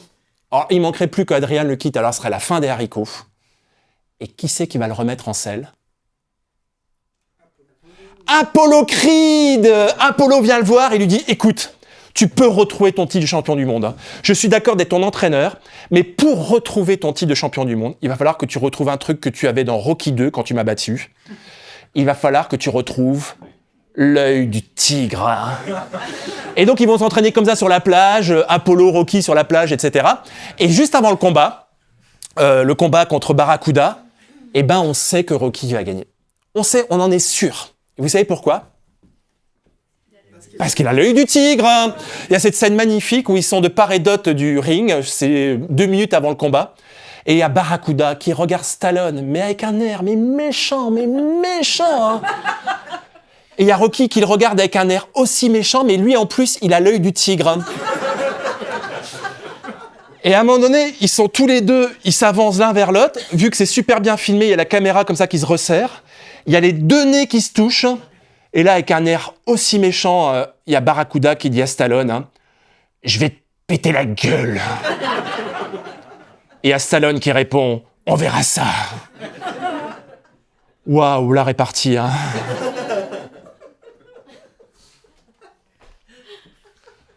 N'empêche que j'ai eu vachement de peine quand j'ai grandi. Hein. Et ce film culte de mon enfance, hein. Quand je me suis politisé, parce que si vous voulez, moi j'étais persuadé que Rocky c'était un film de gauche, quoi, vous voyez, Sylvester Staline, quoi, enfin, vous voyez. Pourquoi? Parce que si vous voulez, Rocky, ça raconte quoi? Enfin, pour moi, c'est une fable, voilà, ancrée à gauche, quoi. C'est un type qui part de rien, qui à force de travail, de volonté, devient champion du monde des poids lourds, quoi. Si vous voulez, Rocky, c'était un espèce d'hommage au mérite individuel, un hymne à la méritocratie, au quand on veut, on peut. Alors c'est quand j'ai commencé à entendre Macron utiliser le quand on veut, on peut à toutes les sauces, que je me suis dit qu'il y avait peut-être une couille dans le pâté. Et que le « quand on veut, on peut » n'était peut-être pas finalement un slogan si à gauche que ça. Vous voyez tous la différence entre la gauche et la droite, hein? En fait, c'est avant tout un état d'esprit. Voilà, on va le dire comme ça. La différence, c'est un état d'esprit, c'est-à-dire une façon de camper le monde, hein, une façon d'habiter le monde. Hein. Si vous êtes de droite, hein, vous considérez que vous êtes individuellement responsable de votre trajectoire sociale. Voilà, et que tout est une question de mérite, de travail individuel, ceux qui vont faire les efforts et ceux qui vont pas les faire, ceux qui décident de traverser la route pour aller chercher un travail, et ceux qui restent comme des cons, comme ça sur le trottoir. Hein. Donc ça, c'est un peu toute l'idéologie de l'entrepreneuriat, toute l'idéologie libérale de droite, etc. Alors que si vous êtes de gauche, vous êtes capable de déconstruire cette foutaise. Hein. Parce que vous savez, si vous êtes de gauche, que... c'est un peu plus compliqué que ça, et pour une raison simple, c'est que nous sommes tous déterminés socialement. C'est-à-dire nous sommes traversés par des déterminismes sociaux, et nous n'avons pas du tout les mêmes chances de réussir selon qu'on vienne d'un milieu bourgeois ou d'un milieu prolétaire. Hein. C'est-à-dire, si vous êtes de gauche, vous savez, pour reprendre cette belle formule du sociologue Pierre Bourdieu, que ceux qui méritent sont en définitive ceux qui héritent. Les héritiers de Bourdieu. Donc voilà, si vous êtes de droite, eh ben vous considérez que comme Rocky, va falloir vous retirer les doigts de dessous les fesses, hein, et puis vous allez comme ça, grimper dans la hiérarchie, et puis arriver dans les sphères du pouvoir, etc. Alors que si vous êtes de gauche, vous savez que c'est pas comme ça que ça va se passer, hein, et que notre salut ne viendra pas à titre individuel, hein, que l'émancipation sera collective ou qu'elle ne sera pas. Et que tout un projet d'émancipation de gauche, hein, c'est comment est-ce que collectivement on va transformer les structures de la société, comment on va combattre les rapports de domination, fabriquer de l'égalité, ou pour le dire autrement, faire une révolution. Bon, c'est assez vite dit, mais c'est en gros ça l'idée. Du coup, quand je découvre l'idéologie de droite contenue dans Rocky, j'ai 2 options qui s'offrent à moi. Première option, par souci de congruence. Alors la congruence, c'est l'adéquation entre ce que je pense, ce que je dis, ce que je fais, ce que je ressens. Je réunis toutes mes cassettes vidéo de Rocky, parce qu'évidemment j'ai l'intégrale, hein, et je décide de les jeter à la poubelle ou éventuellement de les glisser dans le tiroir avec la perruque de mon père. Première option. Deuxième option, je me fais une petite réunion avec moi-même, Et je me dis, à bien y réfléchir, tout compte fait, tout bien pesé, finalement, n'aurions-nous pas tous nos propres contradictions? La phrase très, très pratique, hein. Et ben c'est ce que je vais faire. Pourquoi se faire chier, hein? J'assume, contradiction. Du coup, je vous laisse imaginer la tête de Cécile, alors que ça fait 15 jours qu'on se connaît. Quand je lui dis, écoute, si tu veux, ce soir, Cécile, on pourrait regarder Rocky. Parce qu'en plus, je lui propose de le regarder en version française. Alors là, pour la petite bourgeoisie culturelle, hein, ne pas regarder un film étranger en version originale, hein, c'est pas possible. Hein. Non, mais je sais pas comment vous dire, genre le genre de truc qui va trop loin, quoi. Enfin, vous voyez, la provocation ultime, quoi, suprême. Hein. Ah non, mais le genre de truc qui peut carrément faire l'objet d'une séparation dans un couple, ça, j'en suis persuadé. Hein. Ah, moi, j'en suis arrivé à la conclusion que la question VO ou pas VO, elle était aussi décisive pour la stabilité d'un couple que la question sexuelle. Hein. Et que Freud, il a complètement sous-estimé l'impact de la VO lorsqu'il a refusé de l'étudier. Hein. Tiens, je me souviens, on est en 98, hein, et je suis avec des amis d'adolescence hein, dans un camping, hein, dans une station balnéaire, dans le Nord Finistère, à Cléder, pour ceux qui connaissent. Hein. Et ce soir-là, nous sommes sur une terrasse de café et nous descendons les demi de bière. Faut dire qu'à l'époque, j'ai une descente que même Raymond Poulidor n'aurait pas voulu remonter à vélo. Hein. Et ce soir-là, on va faire la connaissance de Marie-Mathilde et de Bérénice. Alors, une petite parenthèse, vous vous êtes peut-être déjà rendu compte qu'on pouvait deviner l'origine sociale d'une personne à travers son prénom. Et donc, vu que son origine sociale, hein, Marie-Mathilde, Bérénice, va avoir un impact sur sa réussite scolaire, on peut donc calculer le pourcentage de chances que vous avez d'obtenir votre bac selon comment vous prénommez. Il y a d'ailleurs un sociologue qui fait ce travail depuis maintenant un paquet d'années, il s'appelle Baptiste Coulmont. Il a notamment sorti un bouquin qui s'appelle La sociologie des prénoms. Et lui, son truc à lui, c'est de rentrer dans un logiciel tous les prénoms d'une année de naissance et de regarder l'année des 18 ans, l'année où on est censé passer son bac, qui a obtenu son bac. Voilà, donc par exemple, alors, je ne vais pas réactualiser, mais c'est pas grave, je pense que ça marche toujours.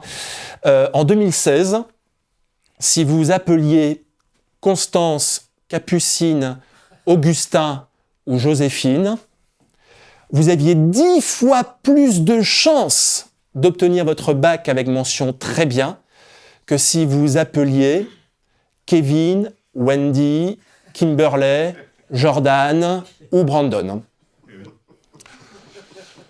Alors Brandon, c'est carrément la loose. Hein. Alors Brandon, on oublie, enfin je veux dire Brandon, simplement 5% des Brandon qui sont nés en 98, qui avaient donc 18 ans en 2016, 5% ont obtenu leur bac. Voilà. Donc si vous avez appelé votre fils Brandon, s'il ramène de mauvaises notes à la maison, surtout vous ne le grondez pas.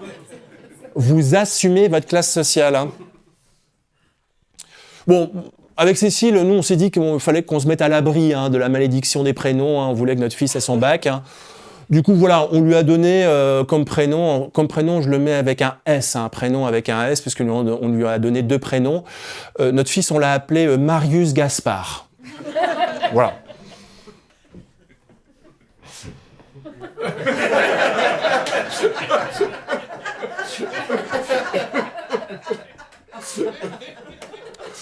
Ça va, Marius Gaspard, c'est soft. Hein.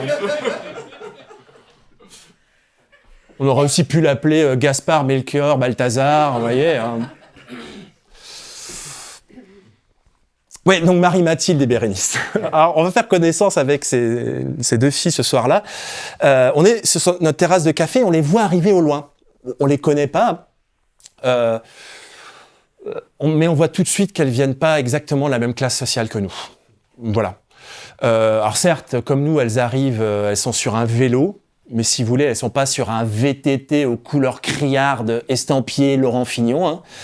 Non, elles sont sur un vélo gris de ville très discret. Elles n'ont pas des sacoches à l'arrière. Elles ont un panier en osier sur le guidon. Elles ont des chaussures bateau, voilà, pieds nus dans les chaussures. Elles ont un Bermuda parfaitement découpé. Elles ont un polo boutonné jusqu'au dernier bouton, avec un petit médaillon dessus. Et elles ont un pullover en laine autour des épaules. Alors, elles n'appellent pas ça un pullover. Elles appellent ça un chandail. Elles vont s'asseoir juste à côté de nous et on va commencer à engager la discussion. Alors, nous, évidemment, avec nos claquettes, hein, nos shorts à fleurs hein, et nos t-shirts bariolés, en Bretagne, il pleut que sur les cons, on doit constituer une curiosité sociologique pour elles, je vous l'accorde, hein, mais peut-être, découverte de l'inconnu, elles nous trouvent visiblement assez sympathiques, hein, et donc on les invite à nous rejoindre à notre table, et là on commence vraiment à discuter, on apprend qu'elles sont tous les deux dans cette petite station balnéaire pour fêter leur baccalauréat, qu'elles ont tous les deux obtenu avec mention très bien, et qu'elles le fêtent dans la maison de vacances des parents de Marie-Mathilde, son père est chef d'entreprise et sa mère travaille dans la communication. Ça se passe tellement bien qu'elle nous propose de poursuivre la soirée dans la demeure familiale. 15 minutes plus tard, nous sommes dans une maison bourgeoise, nous sommes comme ça dans la véranda, qui donne directement sur la mer. Et qu'est-ce qu'elle fait, Marie-Mathilde? Elle ouvre le champagne. Alors, autant vous le dire tout de suite, pour nous, c'est totalement inespéré. Je sais pas comment vous dire, on est en camping avec nos pauvres tantes, nos boîtes de raviolis, notre réchaud, nos canterbros toutes tiédasses qui ont pris le soleil toute la journée parce qu'on n'a même pas de glacière. Et là, on se retrouve dans une maison bourgeoise, en train d'assister à un coucher de soleil sur la mer, avec une coupe de champagne à la main. Et moi, durant la soirée, je commence à me rapprocher de Marie-Mathilde. Je sais pas, elle m'intrigue, cette fille. Bon, voilà, j'ai sans doute jamais rencontré quelqu'un de son standing. Du coup, j'ai envie d'en savoir davantage. Du coup, j'ai envie de lui poser des questions. J'ai envie de la faire parler. J'ai envie de la faire rigoler.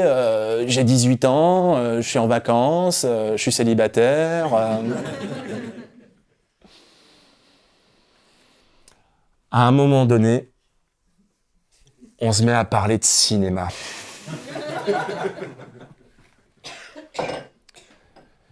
Et moi, je lui dis que je regarde les films étrangers en version française. Et ouais, et la VO, et c'est nul, hein. À ce moment-là, Marie-Mathilde, elle appelle Bérénice qui est à l'autre bout de la véranda. Elle lui dit, Bérénice, tu devineras jamais ce qu'il vient de me dire. Non mais accroche-toi. Il regarde les films étrangers en version française. Alors, je crois me souvenir que c'est à ce moment précis que je me suis dit que notre histoire d'amour, c'était peut-être pas gagné, quoi, vous voyez. Bon, petit conseil de drague, vraiment, hein, si vous draguez une personne, hein, fille ou garçon, mais qui vient d'un milieu petit bourgeois, ou bourgeois tout court, hein, s'il vous plaît, vous ne l'invitez pas au cinéma pour voir un film étranger en version française. Je veux dire, ça serait aussi indélicat que d'inviter un végétarien au Buffalo Grill, hein. D'ailleurs, si la personne vient d'un milieu petit bourgeois, qu'elle soit végétarienne ou pas, vous ne l'invitez pas au Buffalo Grill. Hein. Vous privilégiez le restaurant japonais, ou mieux, tiens, comble du raffinement, vous l'invitez à un brunch. Alors là, la salade aux 2 pommes et aux harengs fumés le dimanche matin au réveil, hein, c'est ultra tendance. Hein. Bon, autre conseil de drague, hein, tant qu'à faire, hein. L'été est venu, vous l'invitez pas dans un camping avec piscine et soirée karaoké. Hein, vous serez fichu de vous retrouver en fin de soirée à danser debout sur les tables du Patrick Sébastien en faisant tourner la serviette. Hein. Non, je sais pas, si vraiment je veux vous conseiller, là, comme ça, un peu en tant que coach, hein, vous voyez, vous visez le petit camping à la ferme, niché au cœur des montagnes, voilà. où vous pourrez acheter directement votre fromage de chèvre auprès du producteur. Hein. Là aussi, un tout de ressemblance avec des personnes présentes dans cette salle. Hein. Bon, je fais le malin, hein. Bon, voilà, mais je suis aussi un peu là pour ça, hein, je veux dire. On vous a prévenu, hein, conférence gesticulée. Mais je vais pas pouvoir quand même me dérober tout au long de la soirée. Il va quand même falloir à un moment donné que je fasse mon coming out culturel, que je passe aux aveux. Et que je vous avoue que depuis quelques années, je passe mes étés dans un petit camping à la ferme, niché au cœur des montagnes, où j'achète directement auprès du producteur mon fromage de chèvre. Et je dois aussi vous avouer, même si ça fait mal au cœur, mais vous avouez que depuis quelques années, quand je vais au cinéma, c'est pour voir des films étrangers en version originale. Hein. Et que c'est même plutôt pas mal. Par contre, et ça c'est du non négociable, mes films d'enfance, ceux-là, je les regarde toujours en version française. Hein. Je ne sais pas si ça vous le fait, vous, si ça vous parle. Hein. Mais regarder un film en connaissant par avance les répliques, ça peut avoir un côté assez savoureux quand même. Hein. Bon, même si c'est ultra chiant pour la personne qui regarde le film à vos côtés. Hein.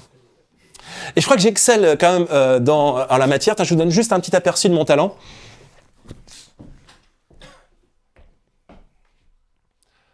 Tisane de tisane, mais qu'est-ce que c'est que cet attirail? Une douche portative ou une cage à singe? C'est une cage anti-requin. Et vous allez rentrer dans la cage, et on va introduire la cage dans la mer avec le requin, je veux dire notre requin. Au revoir et adieu, jolie fille madrilène. Au revoir et adieu, jolie fille d'Espagne. Je viens de recevoir l'ordre de repartir à Boston. Et jamais plus ne reviendrai en Espagne.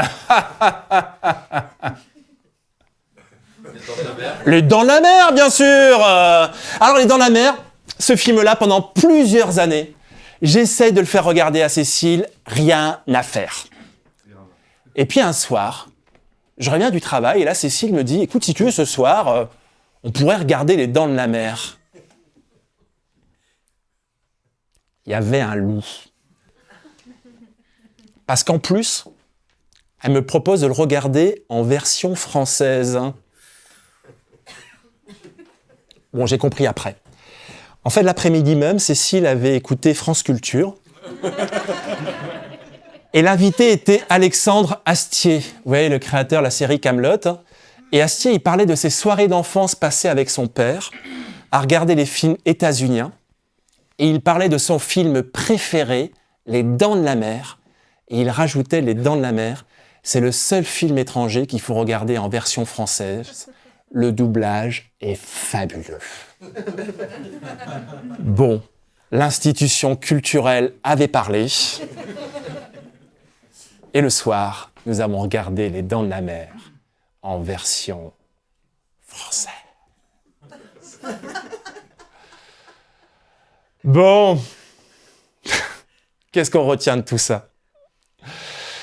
En fait, les classes sociales sont relativement homogènes dans leur goût et dans leurs pratiques culturelles. La petite bourgeoisie culturelle, dans sa grande majorité, aime la VO. De même que si je vous intercepte à la sortie de la Fnac et que je vous pose quelques questions situées d'un point de vue sociologique, je peux grosso modo deviner ce qu'il y a dans votre cabas. Et ça, je l'ai compris en lisant un bouquin de Pierre Bourdieu qui s'appelle « La distinction ». Et dans ce bouquin, Bourdieu, il s'intéresse donc aux goûts et aux pratiques culturelles. Voilà, j'ai des goûts spécifiques et donc mes pratiques vont être en corrélation avec ces goûts. Donc par exemple, j'ai le goût du Tour de France, j'ai le goût du cinéma coréen, j'ai le goût de l'art contemporain, et donc par conséquent, je vais regarder le Tour de France à la télé au mois de juillet, je vais regarder le cinéma coréen en version originale, et je vais acheter des œuvres d'art contemporain, ce qui par ailleurs va me permettre de défiscaliser. Et dans ce bouquin, Bourdieu, il déconstruit une idée largement reçue, une idée largement véhiculée, l'idée que les goûts et les couleurs, ça ne se discuterait pas. L'idée que les goûts et les pratiques seraient le fruit d'un choix totalement délibéré, pris en totale indépendance, sans aucune influence extérieure. Et Bourdieu nous dit que tout cela est faux. Et qu'il n'y a rien de moins libre qu'un goût ou qu'une pratique. Et que nos goûts et nos pratiques que l'on pense choisis délibérément, en fait, ce sont les goûts et les pratiques de la classe sociale à laquelle on appartient. Et c'est ça que Bourdieu appelle l'habitus. L'habitus, c'est cette matrice de comportements, de façons de penser, de pratiques, de goûts, qui sont totalement déterminés par notre classe sociale. Et Bourdieu, il rajoute un truc. Il nous explique qu'en matière de culture, c'est toujours la bourgeoisie qui va dire ce qui vaut ou ne vaut pas. Et oui, elle est au pouvoir. Et quand on est au pouvoir, on a cette prérogative. On a le droit de dire ce qui vaut ou ne vaut pas. Eh bien, en matière de culture, c'est toujours la bourgeoisie qui va définir le bon goût, qui va dire ce qui vaut ou ne vaut pas. Parce que la bourgeoisie se définit comme la distinction, comme le goût des belles choses, comme le raffinement.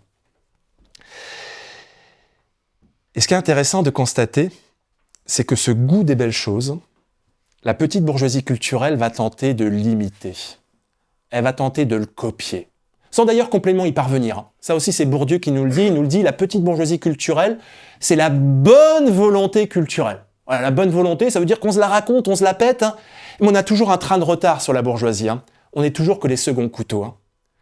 Mais ce qui est intéressant de comprendre quand on lit Bourdieu, c'est que cette petite bourgeoisie culturelle, en matière culturelle, va toujours se définir à travers deux références. La bourgeoisie, qu'elle va tenter d'imiter, et par cette tentative d'imitation, elle va se faire aspirer par la bourgeoisie, elle va adhérer à ses valeurs, elle va faire un rapprochement idéologique qui va vite devenir un rapprochement tout court, hein, pratique pour une future alliance de classe, hein, et le prolétariat, qu'elle va tenter par tous les moyens de fuir, hein, surtout ne jamais ressembler à un prolo. Et c'est ça qui fait dire à Bourdieu, nos goûts sont avant tout nos dégoûts. Si vous voulez connaître les goûts de quelqu'un, faites-le s'exprimer sur ses dégoûts. Et les dégoûts de la petite bourgeoisie culturelle, hein, en matière culturelle justement, eh ben, ce sont les goûts présumés des prolétaires. Le cyclisme, le football, Rocky, le cinéma populaire, la variétoche, la télévision, comme s'il s'agissait à chaque fois d'une insulte. Hein. Plus de 50% des petits bourgeois culturels vont au cinéma au moins une fois par mois pour découvrir les films vantés par Télérama, Le Masque et la Plume ou les Cahiers du cinéma. Ce chiffre est de moins de 10% chez les classes populaires. Mais à chaque fois que les classes pop se ruent en masse dans les salles de ciné, les films qu'elles plébiscitent, hein, de La Grande Vadrouille à Bienvenue chez les Ch'tis, sont traités avec mépris par la critique de l'intelligentsia cinématographique, hein, film de blaireau, film pour décérébrés, etc., etc., etc. Il y a un sociologue qui s'appelle Cibois, qui a fait une petite étude. Il a analysé tous les commentaires qui avaient été laissés sur le forum du site internet Bienvenue chez les Ch'tis.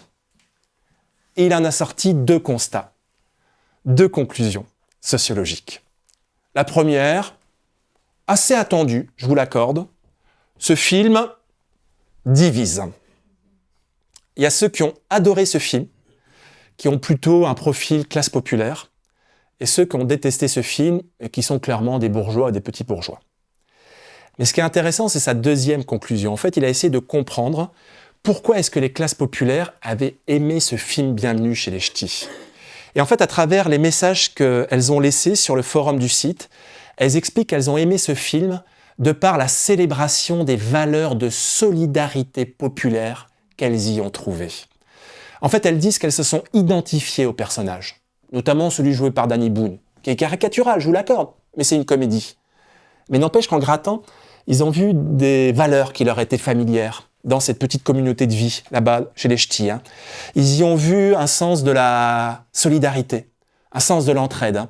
Et puis un franc-parler. On est capable de s'engueuler, on est capable de se parler de façon un peu âpre, mais le lendemain, si celui avec lequel on s'est engueulé, il est dans la mouise, on sera là pour l'épauler. Hein. En fait, n'en déplaise à la petite bourgeoisie culturelle qui a démonté ce film parce qu'elle n'y a rien compris.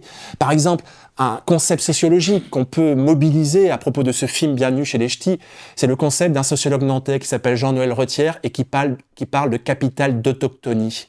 Comment est-ce qu'on est capable, dans une même communauté, dans un même territoire resserré, de faire preuve en permanence de solidarité pour justement survivre à la domination quand on n'a pas de capital culturel reconnu, légitime, de capital social reconnu, légitime, et de capital économique reconnu, légitime. On compense avec d'autres capitaux. Le capital d'autochtonie est un de ceux-là. Et n'en déplaise à ceux qui ont massacré ce film, je me souviens d'entendre la critique dans l'émission de France Inter, Le Masque et la Plume. L'émission du raffinement, ça puait le mépris de classe à 500 km. Et ben n'en déplaise à ces critiques, les personnes qui ont aimé ce film nous expliquent avec leurs mots à elles que non, elles ne sont pas allées au cinéma pour voir des imbéciles heureux sur l'écran. Elles sont aussi allées au cinéma pour se renforcer dans leur sociabilité populaire. Le mépris de classe existe, nous l'avons tous vu. Et ce mépris de classe, je crois que c'est cette même chose que l'on a vue, auquel on a assisté, il y a maintenant 7 ans, quand on a vu un mouvement apparaître dans le paysage social. Et ce mouvement, bien sûr, vous le connaissez, c'est le mouvement des Gilets jaunes. Dans ce mouvement, il y avait beaucoup de classes populaires, il y avait beaucoup de prolos. Et ce mouvement, toute une frange de la petite bourgeoisie culturelle s'est empressée de le rouler dans la boue, en le faisant passer comme un ramassis d'incultes, dopé au journal télévisé de Jean-Pierre Pernaut, amateur de tuning, fan de Johnny Hallyday. Et puis surtout en les faisant passer pour un ramassis de fachos, un ramassis d'antisémites, sexistes, homophobes. Et on a vu cette petite bourgeoisie culturelle qui n'a même pas pris le soin d'aller voir sur les ronds-points ce qui s'y passait, uniquement leur imaginaire et leur mépris incorporé de classe qui s'exprimait. On a vu cette petite bourgeoisie culturelle passer devant le mouvement des Gilets jaunes en se pinçant le nez et en disant « Jamais, jamais, vous m'entendez, nous irons manifester avec ces gens-là », alors que le bloc historique était possible. Heureusement qu'une autre frange de cette petite bourgeoisie culturelle s'est empressée de rejoindre le mouvement. Parce qu'elle avait compris, elle, que lorsque le train de la Révolution passe en gare, on ne reste pas sur le quai, on monte. Et on fait le pari de ce mouvement révolutionnaire qui ne sera pas pur. Dites-moi, un mouvement révolutionnaire pur, mais qui par contre vaut le coup d'être vécu dans l'action, dans la lutte. Je crois que ce qui se passe depuis maintenant une cinquantaine, une soixantaine d'années, cette disjonction de classes, sur fond de mépris, de considération culturelle, cette rupture de bloc historique a quelque chose de dramatique. Et pendant ce temps, la bourgeoisie, elle se frotte les mains. Vous savez, c'est toujours la même histoire. Quand les pauvres se font la guerre, les riches sont en paix. Et moi, je crois que notre salut politique, et c'est tout le travail qu'on mène avec l'Ardeur, avec les camarades de l'Ardeur, ça va être de recréer ce bloc historique, ça va être de créer ce basculement de la petite bourgeoisie culturelle du côté des prolétaires. Je crois que en matière révolutionnaire, on va aller chercher du côté de la métaphore footballistique, et c'est un fils de footballeur qui vous parle. Je crois que là aussi, la bataille, elle va se gagner au milieu de terrain. Mais alors, comment faire ? Puisque c'est la culture, en partie simplement, mais je vous invite à lire Gramsci, qui a développé son concept d'hégémonie culturelle, sur comment est-ce que la culture bourgeoise de la domination s'empare, jusque même nos consciences, nos affects, etc. Puisque c'est la culture qui pose problème en partie, c'est aussi là-dessus qu'il va falloir agir. Et je propose qu'on termine cette conférence gesticulée par une petite réflexion sur la culture. Il y a 2 façons aujourd'hui de faire de la culture en France. La première façon de faire de la culture, ça consiste à reprendre toutes les bêtises initiées par André Malraux et son ministère des Affaires culturelles de 1959, année de la victoire de Federico Bahamontes sur le Tour de France. Federico Bahamontes, surnommé l'Aigle de Tolède. Et donc en 1959, l'administration Malraux, au cœur du ministère des Affaires culturelles, va développer un concept qui va faire florès, qui a fait Flores depuis, qui est le concept de démocratisation culturelle. Alors là, je vous renvoie à la conférence gesticulée de Franck Lepage, l'éducation populaire, monsieur, ils n'en ont pas voulu. Alors, c'est quoi la démocratisation culturelle? C'est assez simple à définir. En gros, l'idée de la démocratisation culturelle, c'est l'idée qu'à grand renfort d'initiation à l'art, d'initiation à l'esthétisme, de rencontre entre l'œuvre d'art et le public, on va essayer de convertir les pauvres à la culture légitime, à la culture bourgeoise. La démocratisation culturelle, c'est lorsque la ville de Nantes offre des places aux maisons de quartier pour qu'elles envoient leurs pauvres découvrir la suite pour clavecin en sol majeur aux folles journées de Nantes, partenariat Télérama et France Culture. Voilà. L'idée, si vous voulez, de la démocratisation culturelle, c'est l'idée de l'ascension sociale par la culture, de la réduction des inégalités sociales par la culture. Ou pour le dire autrement, il suffirait d'être en contact avec des œuvres culturelles, avec les œuvres majeures de l'humanité, comme le disait Malraux, pour tout d'un coup s'élever dans la pyramide sociale. Voilà. Contact avec l'œuvre d'art, on s'élève. Alors, vous rigolez, bon oui, forcément ça ne marche pas. C'est Bourdieu qui disait, si les théories de Malraux sur la démocratisation culturelle fonctionnaient, les gardiens de musée seraient des gens extrêmement dominants. Là, tout en haut là, tiens, contact avec l'œuvre d'art au quotidien. Donc ça ne marche pas.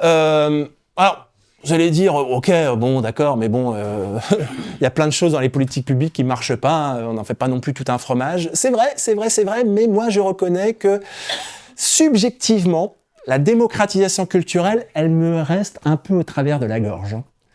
Parce que si vous voulez, moi j'ai été formé à la démocratisation culturelle.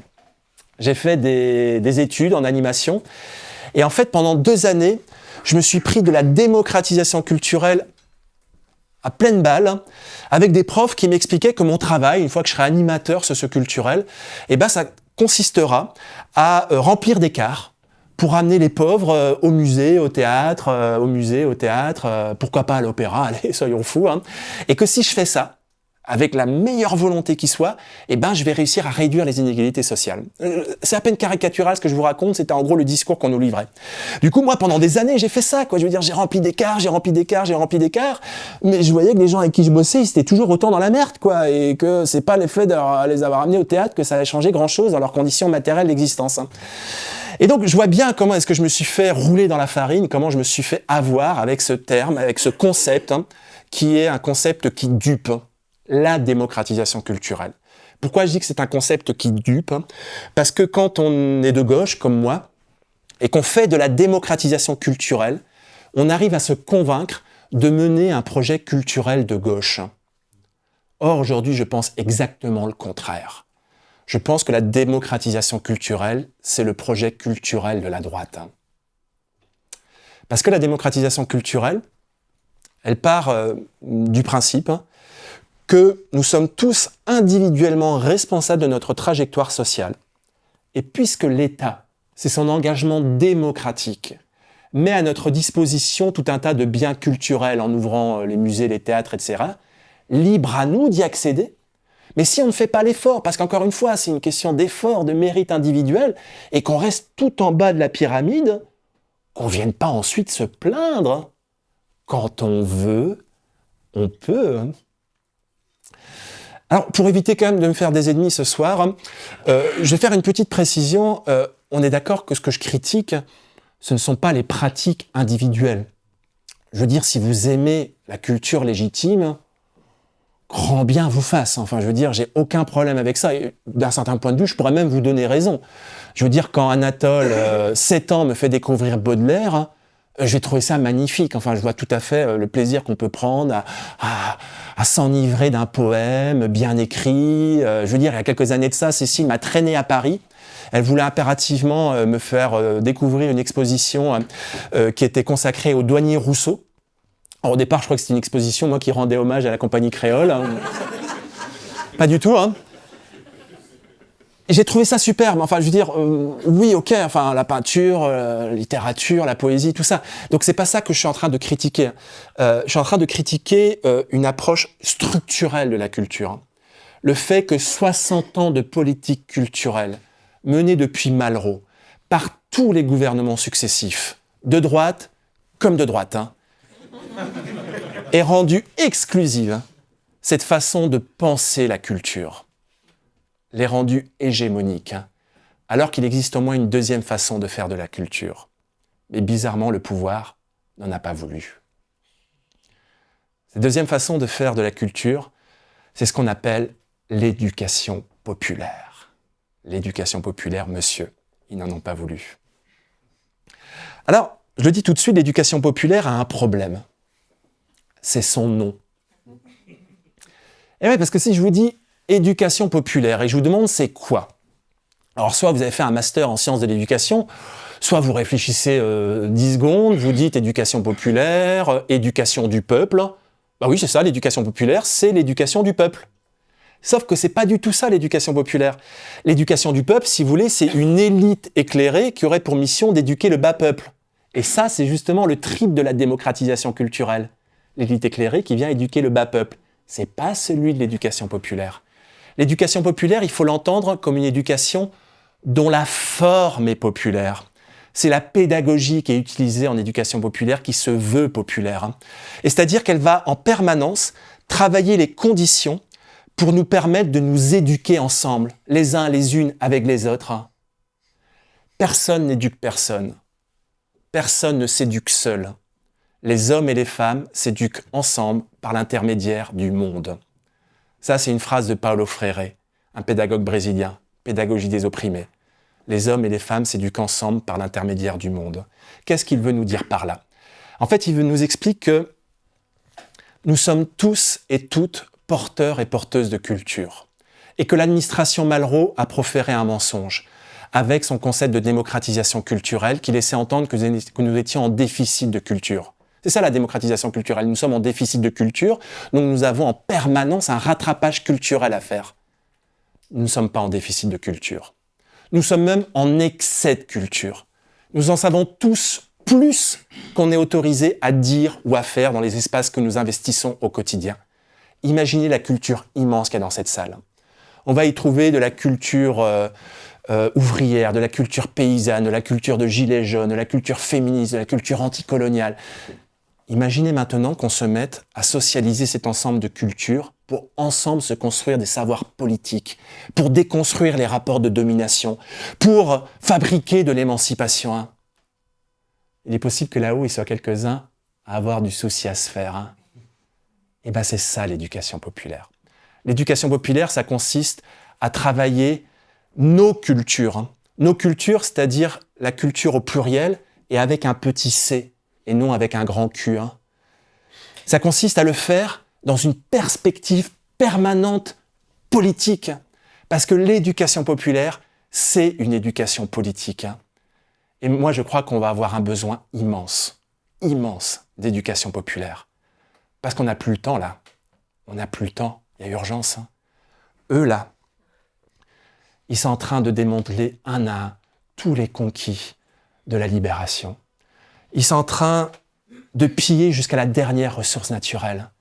Ils sont en train de transformer en marchandises nos biens communs, l'éducation, la santé, la protection sociale. Alors on n'a plus le temps, là. Il va falloir que nous soyons des millions à faire de l'éducation populaire. L'éducation populaire, politique, radicale et subversive. Parce qu'on en a tellement besoin. Pour faire face à cet abominable Macron et à ses amis de la finance. On est là, même si Macron ne veut pas, nous on est là. Pour l'honneur des travailleurs et pour un monde meilleur, même si Macron ne veut pas, nous on est là. Et ben voilà, je crois que je vous ai à peu près tout dit.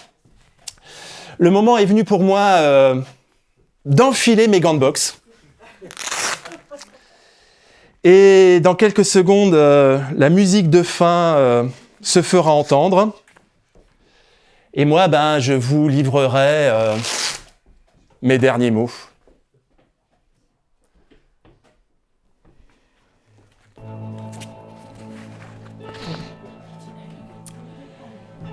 Je crois qu'il faut que l'on renoue avec les objectifs historiques de l'éducation populaire. Et je crois que même c'est une nécessité absolue. Je crois également qu'il faut qu'on revitalise l'idée du bloc historique développé par Gramsci. L'alliance de classe, l'alliance entre les deux cœurs sociologiques de la gauche. Ces deux cœurs qui me tiraillent, moi, assis, le cul entre deux chaises. Je crois que seule aucune de ces deux classes n'aura la force ni l'énergie de changer le cours des choses. C'est ensemble réunis, main dans la main, que ça peut péter. J'aimerais que partout en France se développent des forges d'éducation populaire, où ces deux classes pourront se rencontrer, où elles pourront se construire du commun. Et j'ai envie de croire que de ces rencontres 10 000 fois renouvelées à chaque seconde, partout en France, sur les ronds-points ou ailleurs, pourra naître une classe transcendée, une classe réactualisée, la classe révolutionnaire. Ça fait maintenant 25 ans que j'essaye de définir l'éducation populaire. Pour moi, l'éducation populaire, c'est ça. C'est cet ensemble d'initiatives plus ou moins coordonnées, plus ou moins bordéliques, qui participent à la construction d'une classe révolutionnaire. La classe révolutionnaire, c'est une classe qui se bat pour ses droits, qui descend dans la rue et qui fait plier les politiques. La classe révolutionnaire, c'est une classe qui s'est érigée au moment de la libération, avec le Conseil national de la résistance. Aujourd'hui, nous sommes porteurs de cet héritage, et nous sommes sur les épaules de géants. Et il ne tient qu'à nous de reprendre le flambeau, d'être, à notre tour, la classe révolutionnaire, la classe qui, comme Rocky, combat son adversaire.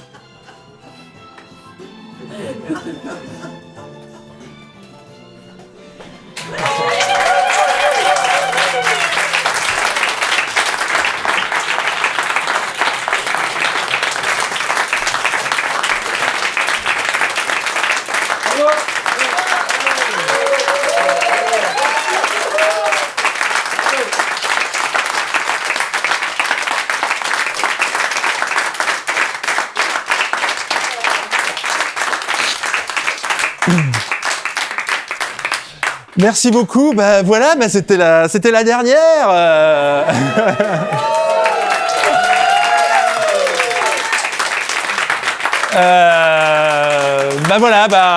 Un grand merci à vous, un grand merci à tous les publics qui m'ont supporté pendant ces 10 ans. Faites à votre tour votre conférence gesticulée. On a besoin d'avoir des milliers de prises de parole politiques qui se diffusent. Vous avez là plein de collègues de l'Ardeur qui peuvent vous renseigner sur les prochains stages. Vous avez vu que dans cette conférence gesticulée, il y a pas mal de références cinématographiques. Et du coup, je voudrais terminer, ce sera mes derniers mots, mais par une ultime référence cinématographique, en vous parlant d'un film absolument décisif pour l'action révolutionnaire. Si vous ne l'avez pas vu, courez le voir, s'il vous plaît. Ce film s'intitule « Les aventures de Rabbi Jacob », avec Louis de Funès. Et dans ce film, il est dit la chose suivante, et ce sera mes derniers mots. La révolution, c'est comme la bicyclette, si elle n'avance plus, elle tombe. Vive la classe révolutionnaire.